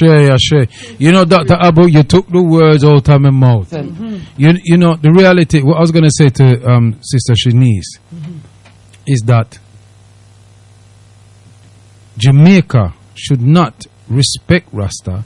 Jamaica should honor Rasta. That's right. Yeah? Because it's Rasta man put Jamaica on the map. Apart from them runners, because any Jamaican who acquired what them call a good qualification left Jamaica. Did you know in the 90s the top brain surgeon was a Jamaican? In the 90s, but where him did live? Him left Jamaica and Ghana, blouse and skirt, America, United States, and lived there. And there's a lot of famous Jamaicans. Look at Burning Spear there. Well, with Burning Spear there. And you were up in there. Look there. And they must sing, do you remember? But the days of slavery. There you go. Those man was not inspirational. They were entertainers. It's inspirational people that write lyrics and give to those entertainers. When me say Bunny Wailer did gone to the ancestors, he never left Jamaica. No, he's not gone to the ancestors. He's not well in the hospital. I'm not well. All right then. Well, I'm close to the ancestors then. look, Can I just quickly comment on what Dr. Abu was saying as well about, the Rastas, the long ear dread there. long ear cattle, it can call them. It goes back to what, I was saying about the power that the Rastafari community was perceived to have, and that's because of what you was touching on, the ideology that the Rasta have. But remember, ideology is more powerful, because if everybody goes with that ideology now, everybody goes with that ideology to stick with nature, Bon Babylon, total independence, That's Rastafari. right. Pharmaceuticals would go out of business. Right, pharmaceuticals would be out of business. The Europeans wouldn't be able to maintain control. That ideology was about total independence. So another one of the reasons why they were going after the Rasta community is because they wanted to kill that ideology. Now, one of the ways that they have been able to successfully, to some extent, kill that ideology, just to some extent, is by infiltrating the Rasta community, because I remember in the 70s Rasta used to have their queens. By the 80s and 90s they had these pig-looking people. The Wazungu them. Well, those.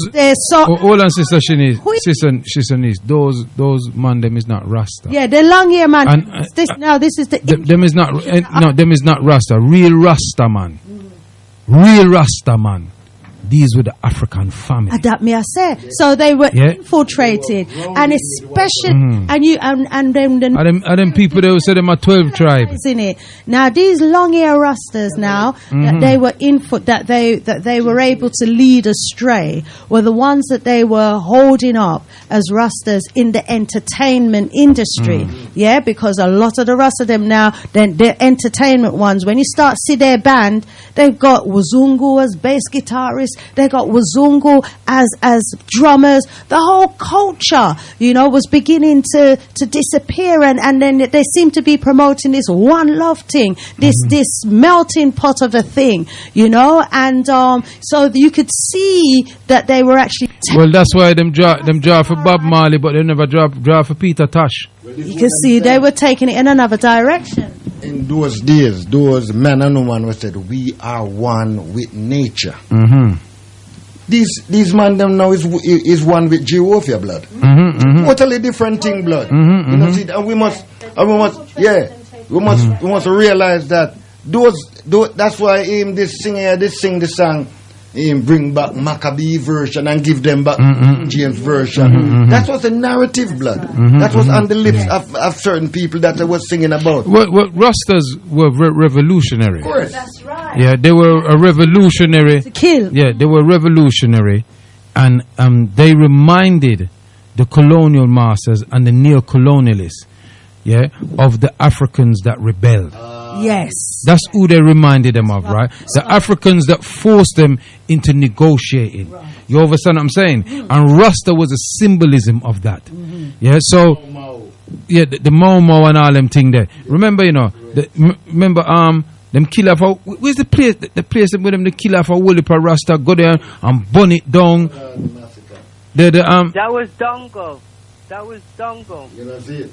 Coral Garden. Coral Garden. The Coral Garden. The Coral Garden. No, Jamaica has not apologized to what they have done to Rastas. And that dreadful mistreatment, but which is not so long Antigua ago. have. You would think the Antiguan government apologized they did to what they did to Rasta. So it wasn't just in Jamaica. Anyway, remember, Rastafari start off in Jamaica, but it spread all across the Caribbean. Let me tell you this. All across the world. All across Africa as well. When you go to Gambia, more Rasta in a Gambia than me see them. I tell you, when you go to the Rasta, when you go to Senegal, go to the beach parties and the dance them. And the Zimbabwe, the influence of Rastafari is international. That is the ideology of Rastafarism that they're coming with. Because remember, Rastafari's got a culture.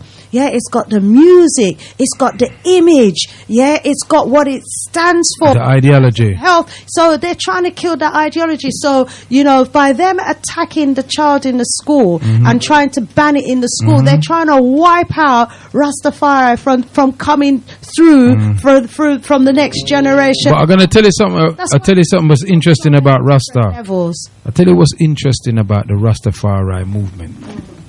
The Rastafarians say they're not religious. This is what they say.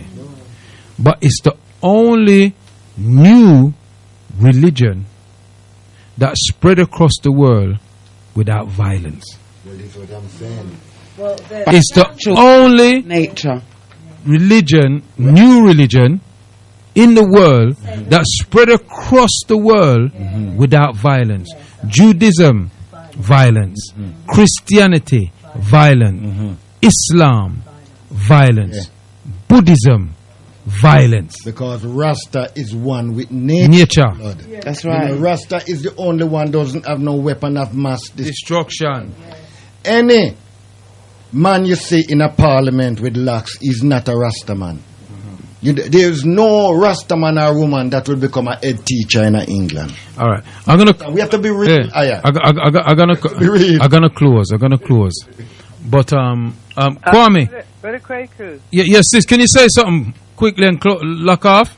Yeah, Can I just say that actually, if you go back to again, I have to refer to Mr. Wellness because he did.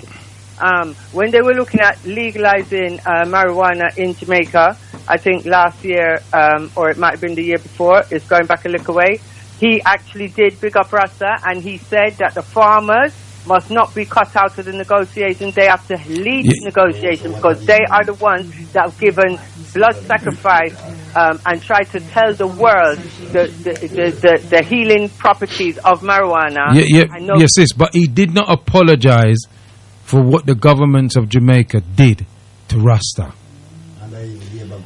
I couldn't swear to that. No, but he did big up the Rasta. I played a bulletin of in a way that no him doing other that. government of Apologizing. For what they did on a name there, Carroll Gardens. On the persecution that Rastafari has faced in this country. He gave it a totality. He didn't say. I would like to hear that. Not in this video. Because I never hear it, but I'd like to hear it. Sorry to have cut you, sis. Sorry to have cut you while he was I speaking. grew up in Jamaica. I've witnessed the brutality inflicted by. Rise up yourself, sis. Yeah. Really, you know? Give thanks for give all thanks. your explanation of what went on with the reparation because I couldn't get there this year, but I'm trying my best to make sure I do get there next year. All right. All right. Rise up, sis. Sleep well. What I'm saying, it was an island-wide thing. We ain't going to hear about Coral Garden and nothing there. You know, see, it was an island-wide thing to oppress this movement, and them do it in such a way that I'm telling you, it was barbarous. You understand? Yeah. Me watch a program with about Rasta, you know, and when the man them,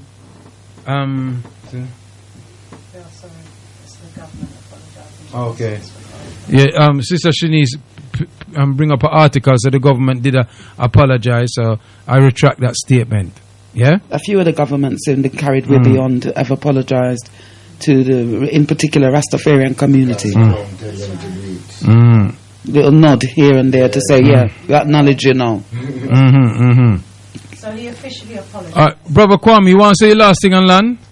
Yeah, my last thing is that it's a shame that we couldn't discuss Wiley because I think it's a very, very important issue because there's ramifications for... Well, go on. I'll give you 5 minutes. Go on.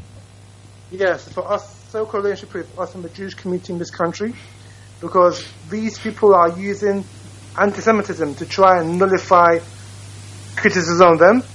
And I think what has happened to Wiley is people, they've got the power and they're organized and they are willing to. I think I even hear that there's a Jewish organization that wants to take him to court and actually screw him if he doesn't apologize for his comments.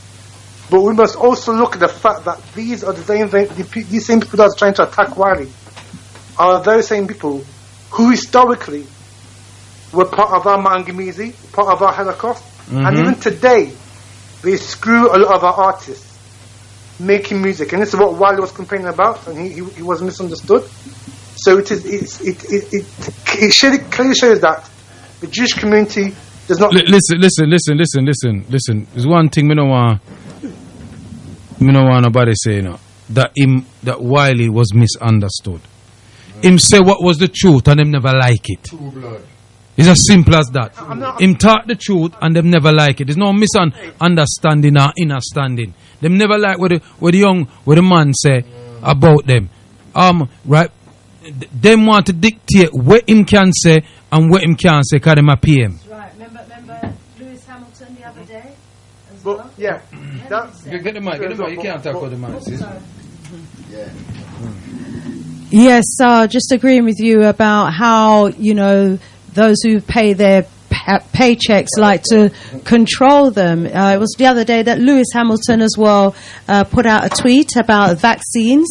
I remember how he was forced to retract his tweet as well.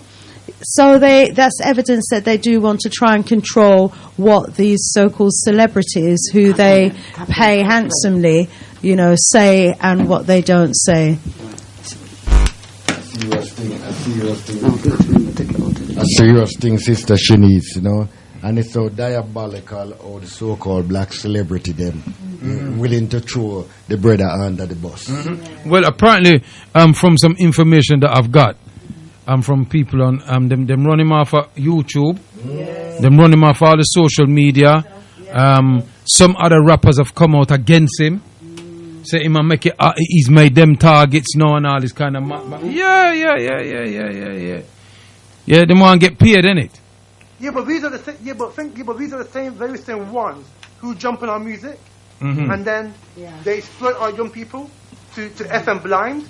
So we need to make them accountable for what they've done to us, i.e., the Holocaust, the Mangamese, and also what we're doing presently, particularly via the music industry, right? Because they are the ones who are controlling certain elements of hip hop and grime that is being used to discredit us, the way to portray black women. That's part of that thing as well. They started that, those Jews. So they have to answer to us. And because we're not organized to the extent that they feel they have carte blanche to rubbish anything that we say as anti-Semitic.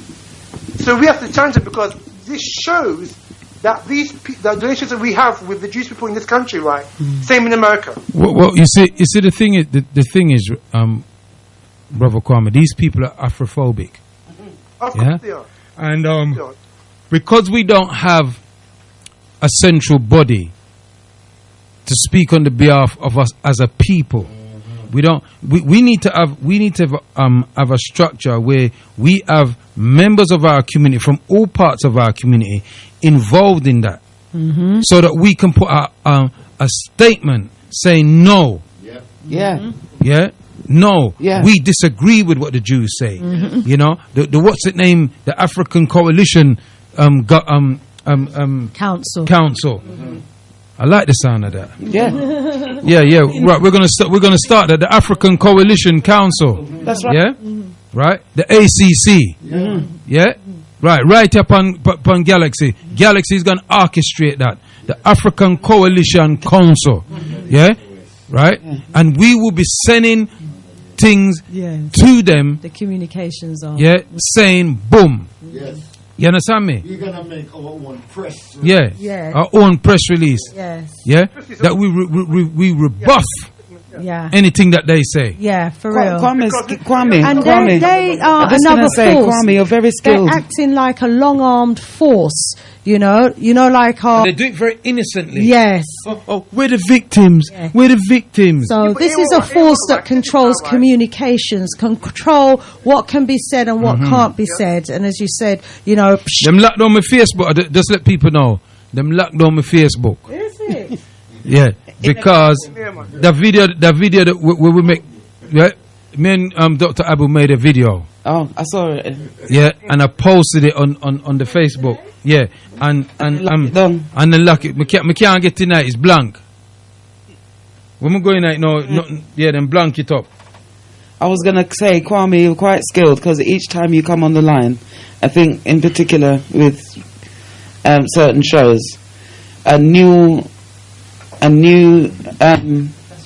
incentive comes about. Brother Kwame, Yeah. a new incentive has arisen again. The African Coalition Council. That sounds very good. Well, it looks like you're going to be a member on that council, Brother Kwame. Well, I don't mind being a member because I'm sick and tired of us being treated like fools and not having a leg to stand on, and by anyone think they can, it's carte blanche in our community, because this is what it's about. Like, it's carte blanche on the black community, right? And this thing that's happened since George Floyd has exposed, particularly from black females who work within the industry, a lot of the rubbish that they're going through, and that's orchestrated by white Jews. Alexandra Burke was told to bleach her skin. Was that by her Jewish manager? Yeah, no, she wasn't. No, what she was told is that she couldn't wear her natural hair. She couldn't have braids or nothing like that. She had to wear the weave. You said the whole thing, Brother Kwame, is our fault. It's our fault. Because we know of Oludumare, and Oludumare never promised nobody anything out there. Oludumare never tell about say yeah the chosen one and nothing like that. And we come here and follow other people's narrative. And this is what happened to chosen people and promised land. Confusion. Simple as that. You know, we are African people, and we must defend our African brothers and sisters from the tyranny. You understand? A force. A summit. I think, just in closing, I think that the ACC should write a letter to the Jewish Board of Deputies telling them of their hypocrisy and their apathy towards our community. What we're doing to our brother Wiley is a clear point in case of apathophobia against our community, and we're going to put up with it. Look forward to sitting on the council, my brother. Rise and shine. Right, so that's the name of the African Coalition Council. With Kwame as a member already. Communications. All right, thanks. Brother Kwame is already a journalist and, writes articles. So, yes, my brother, right up your street. Great proposal. So, where are we now? I think you've got a clip that you want to play. Yeah, there's a clip that I want to play. Yeah. And I'm going to play this clip. Just so I'm going to play the clip, it go off. Yeah, we're going to play this clip, and then after this clip, we're going to just say our goodbyes. Yeah? All right. So meanwhile, I just want to rise up the entire family, all the callers that called in tonight. Rise you all up. Thank you for I got a text here. listening to us. Text reads, I do like Farrakhan, but he did question that if your hair was not the texture of your eyebrow, that maybe something was possibly wrong with that. However, he may have changed his mind now. You know, right, as I said, I won't say goodbye. I would just say bye good. Go on, play this something, Sister Noah.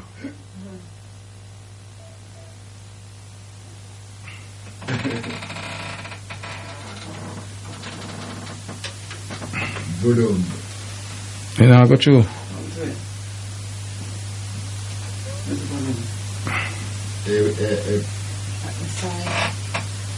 Alright, here we go.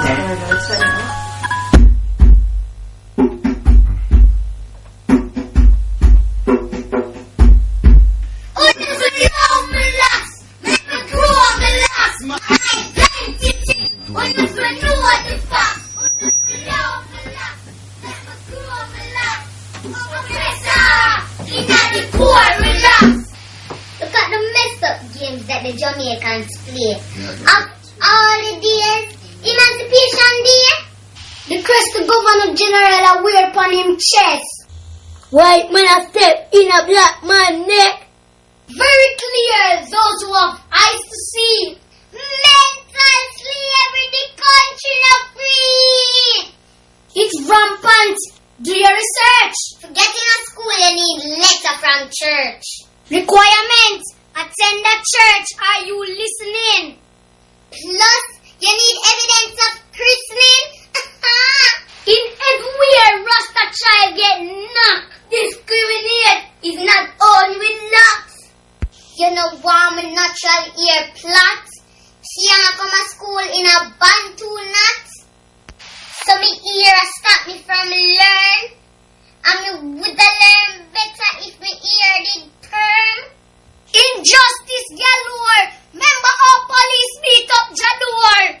And them trimming children and give them meat. And them know certain things Rasta people don't eat. All teacher we holy and trim you too. Like when them do the Rasta people in a pinnacle. Remember Coral Garden and Bakawal. And the injustice not stop at all. Uno below my last. Make me grow on my lap. My identity. Uno below the facts. Uno below my last. Make me grow on my lap. Oppressor in any court relax. That's the truth. Me no in an argument. Can't go to school but can't have locks in a parliament. Rasta make Jamaica big. Every hotel sell tourists Rasta wig. You drive mall if you live in a fridge, but when it suits you, you use him image. We still a walk on Justice Road. Rasta image around tourist board. Rasta music, with culture, with food. Everything for Rasta only use.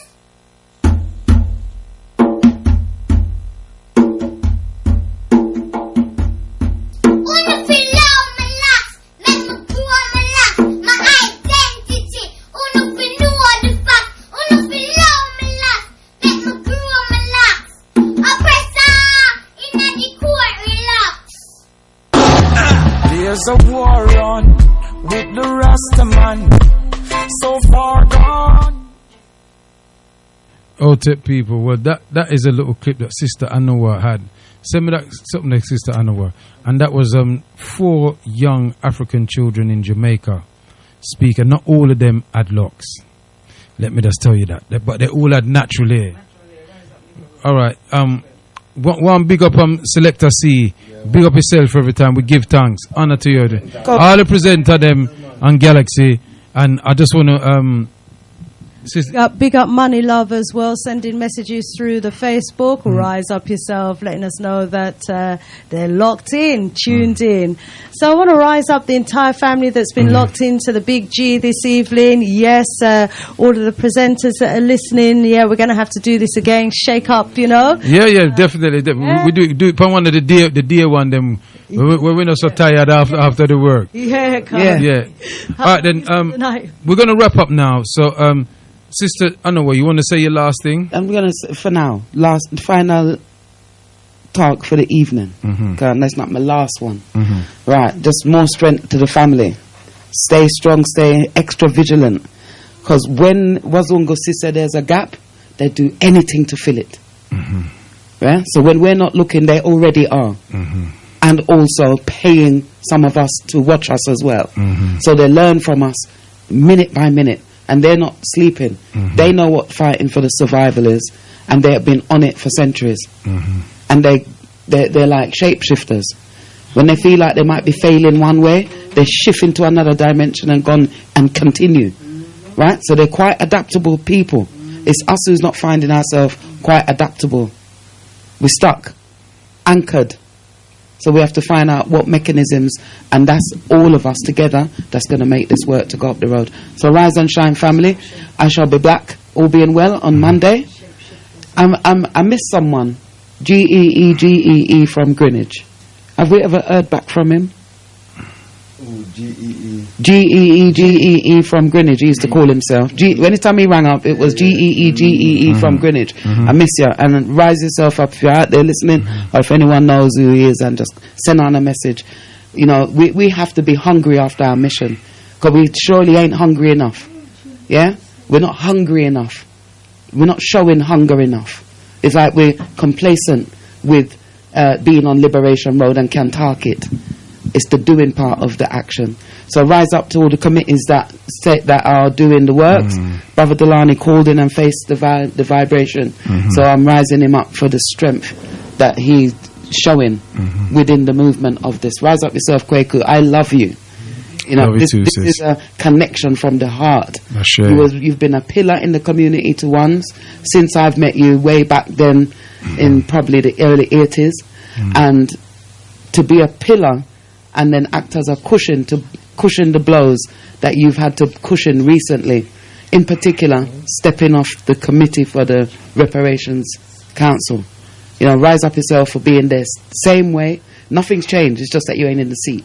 Rise up for being there for Chief and being there for him to use you and choose you to call in when he felt that moment. Ashe. Let loose and release. We have to have that release moment. And if he can identify you as someone to say, well, let me call Kwaku, and he gave it. It was uncontrollable at one stage. So rise up, Chief, for the strength and the courage to bring that vibes forward and share it with the whole of your family. This is the whole of us nationally, far and wide. Black Uhuru says the whole world is Africa. It's divided into continent states, stolen cities. Yeah? So we have to remember in totality that we're walking one earth. And anywhere around the equator is where we can be if we choose. It's just that ones are telling us we can't go there and we can't go there and we need certain paperwork for go there. And like I got a little criminal record, you're not going back round there again. Is what we're being told about a natural earth as natural people. So how much do I value myself? That we was here in the first place. So it's not about ownership to any specific spot. This is about freeness. I'm not going to say freedom, because the dumb walking up and down right now, looking to be free. Yeah? So we've got to really go in, get what we can, and dry it up out. I recognize you. How does the avatar say? I see you. I see you. I see you. I see you. We see. And we're here and we feel that vibration. And I want that vibration to reverberate right through the whole community. When I see you, I see me. I'm challenging you, I'm challenging myself. Yeah? So when I love you, I love myself for knowing you. So rise and shine, my brother, and give thanks for the invite. Doctor, last words. Well, last words for the evening. Earth Day on Monday. Oh, is it? Happy Earth Strong. Wonderful, wonderful Earth Day goes up to you, my sis. I've got much to celebrate and I celebrate. My granddaughter had her Earth Day yesterday, and I've had new additions to the family, and so we are go strong now. We have sprouting off. All right, go on. Rise and shine. And Doctor. Yes, Prophet. I want to give thanks to the eye to bring this program together. Rise up to the Chief, Empress Anawa, Sister Shanice, and I think you should do things like this every month. Once a month. Surgery. This could be the reparation surgery. This is the You surgery. understand, you know? And I want to thank the listeners, them. Understand? I want to thank them. You know, see it, you know? And the reason why I want to say, if it wasn't for them, we wouldn't be where we are today. True. Because we never put up galaxies to make a money. We put up Galaxy for the benefit. To create a service for the community. So we never put money in front. You know, we put our people, and the people them support us likewise. You know, after rise up to some of the ministers them in Africa that is tuning in. You know, see it, and they say that Galaxy give them a platform that they can listen to, because we don't beat around the bush and we say it as it is. You understand, you know? And we just want to say reparation, as the brother said, we have to start looking ourselves, repair ourselves, you know? Here we are is something to one, you know? And we now watch the clock really and truly, because we are do for we. And it may be 1 a.m. here in London. That's right. But it could be another 9 a.m. in Ethiopia. Right. 6 o'clock in the evening somewhere else. Yeah. Right. Yeah. Right now in Jamaica it's about what, 5 o'clock in the afternoon, isn't it? Right. So our wheel never stop turn. We don't make our wheel turn. 7. You understand? We are not seasonal people. We are everyday people. And once again, Prophet, give thanks to the eye. Honor, my brother. Honor all the time. Sister Shanice. Rise up yourself. Moi yele ko patu ato. So I want to rise up Money Love, who's been listening in to us from the States, from the United States. Rise up Money Love. Yes, actually sent me a link to a petition. There's a petition going around at the moment. A sister in the Gambia who's got a popular YouTube channel has apparently been disrespecting the Gambians, and so they've put a petition out to get her deported back to the United States. So we'll look into that. Obviously, there's been a lot of discussion about this particular individual. I won't call her name to give her any more promotion, but it's a crying shame when some of us leave here, from the diaspora. I want to go to Africa with our Eurocentric mindset and want to insensitively and very critically, then try and insult our brothers and sisters on the continent without, paying any due regard to the history and what's gone on there, to place them in the situation that they're in. Rise and boss. Yes, so there's this individual, who is just making all of us from the diaspora look really awful. And as much as I disagree and I'm appalled by what she's been saying, we also need to consider the wider ramifications of individuals being ousted out of Africa by petitions. But she does need to be schooled, and maybe she, and this is what we talk about, the need for the diaspora, especially some members of the diaspora who don't have a Pan-African mindset, to have some kind of cultural immersion, into the country that they're going into before they go. It's about have manners and respect. True, that too. Have simple manners. Yes. How do you go somewhere and boast on the people? Yes. And to insult the people. When you don't even have no gate on your door, and you're in a Fidem yard. I'm just saying. But you see, the whole thing about is this, is as I've always said, that we have to remember we're all affected by the man's musical situation we find ourselves in. Our people are damaged. If that woman is an African-looking person, they're damaged goods. You understand what I'm saying? And what do you do with damaged goods? You try to repair them, but you can't repair them. What do? You recycle them. You sorry for them calling them damaged goods? Right, could be an agent. They could be an agent. They could be an agent. No, I'm not negating that. Yeah. I know that there are agents working amongst us. Bought and sold. Agent provocateurs working against us. So, Sister Shanice, give us your last words for the evening. Yeah, wonderful show.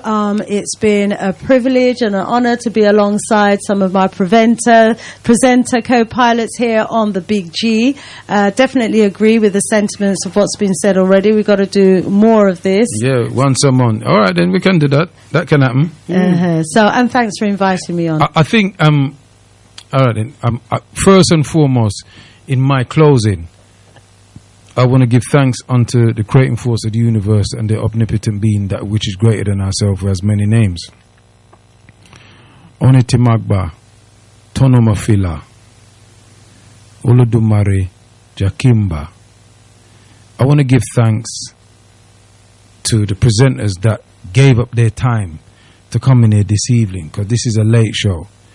And, people have their families, and they have their responsibilities as well as the responsibility to the community. But this is to show that the presenters on Galaxy put the community first, even before their families.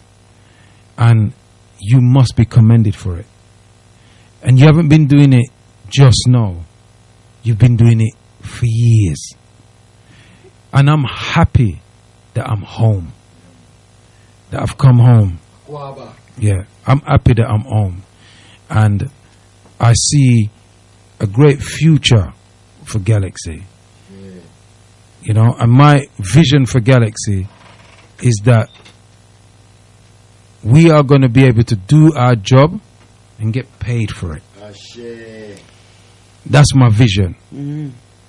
That we're bringing some young people in here, and we'll be able to give them apprenticeships in doing their shows and things like that. We'll have them out on the streets doing interviews and things like that, and we'll be able to fund them.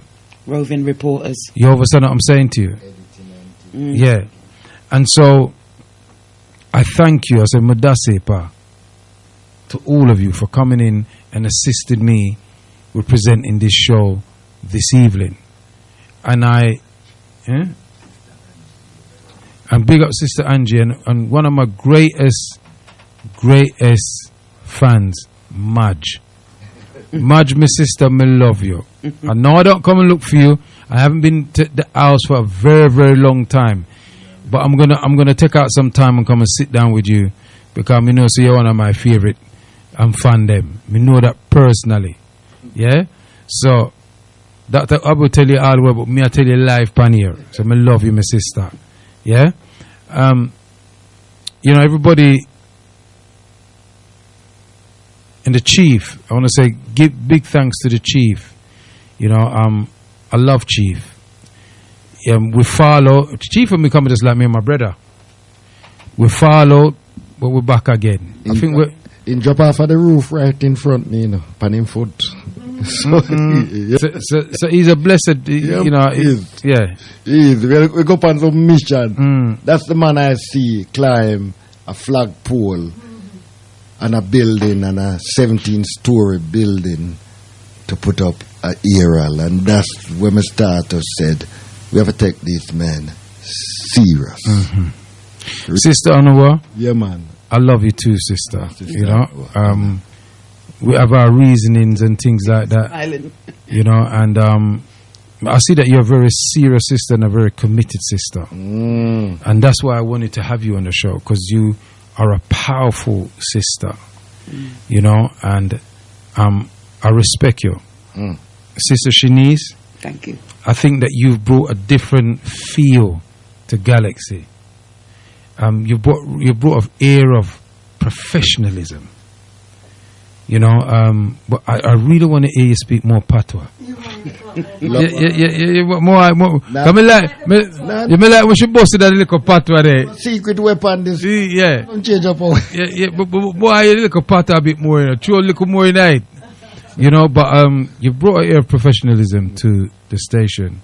Your shows are very well constructed, well put together, and you do some serious research. So, you know, honor to you, and it's good to see that we've got some powerful sisters on the ship.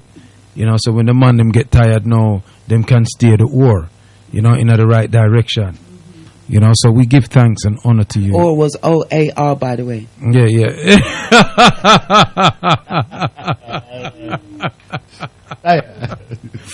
Yeah. So, you know, I want to thank all the listeners that participate in the show, all the different callers, all the different presenters, all the silent listeners, all our frenemies, all the agents that listen, the government officials that sit down and write to talk about Galaxy. Keep writing. Dr. X. Yeah, because we mind our own business. And big up to Dr. X and my brethren. And, you know, Dr. X and my story is another repertory story where, you know, we had disagreements, but we repaired it. And, you know, we show that as men we can disagree, but we as you grow older, you get wiser. You understand what I'm saying? So this is what repertory repairs is. This is about repairing in the family, and I'm hoping that we can do that in the African Coalition Council. I like the sound of that, the ACC, and that just came to you. Yeah, you know. So, you know, we're going to make that a reality. You know, definitely going to make it a reality. I just want to say to everybody, it's coming up to 1 o'clock now. We have to go home. The agents are outside. They're tired. They want to follow us home and everything like that. You know what I mean? So we want to go back at them families. You know what I mean? Yeah, that's what I was saying. So, and as host for the show, I'm going to send you a text to make you know I reach you safe. Yes, make sure you do that, my sister. Give thanks. And I have a video to edit, so we're going to be up all right. So we say, as we say in ancient Kemet, Itepe Eneke Jea Senebe. Divine peace long life, stability, and good health. Oneti Magba, Tonomafila, Oludumare Chekimba. May the path that we take be the correct path. Oludumare, bless us. Right? We now give up. And and in the language of the Shona, Rudo. That means love. Yeah. In oneness. Yes. We now give up. Rudo. This life, you should have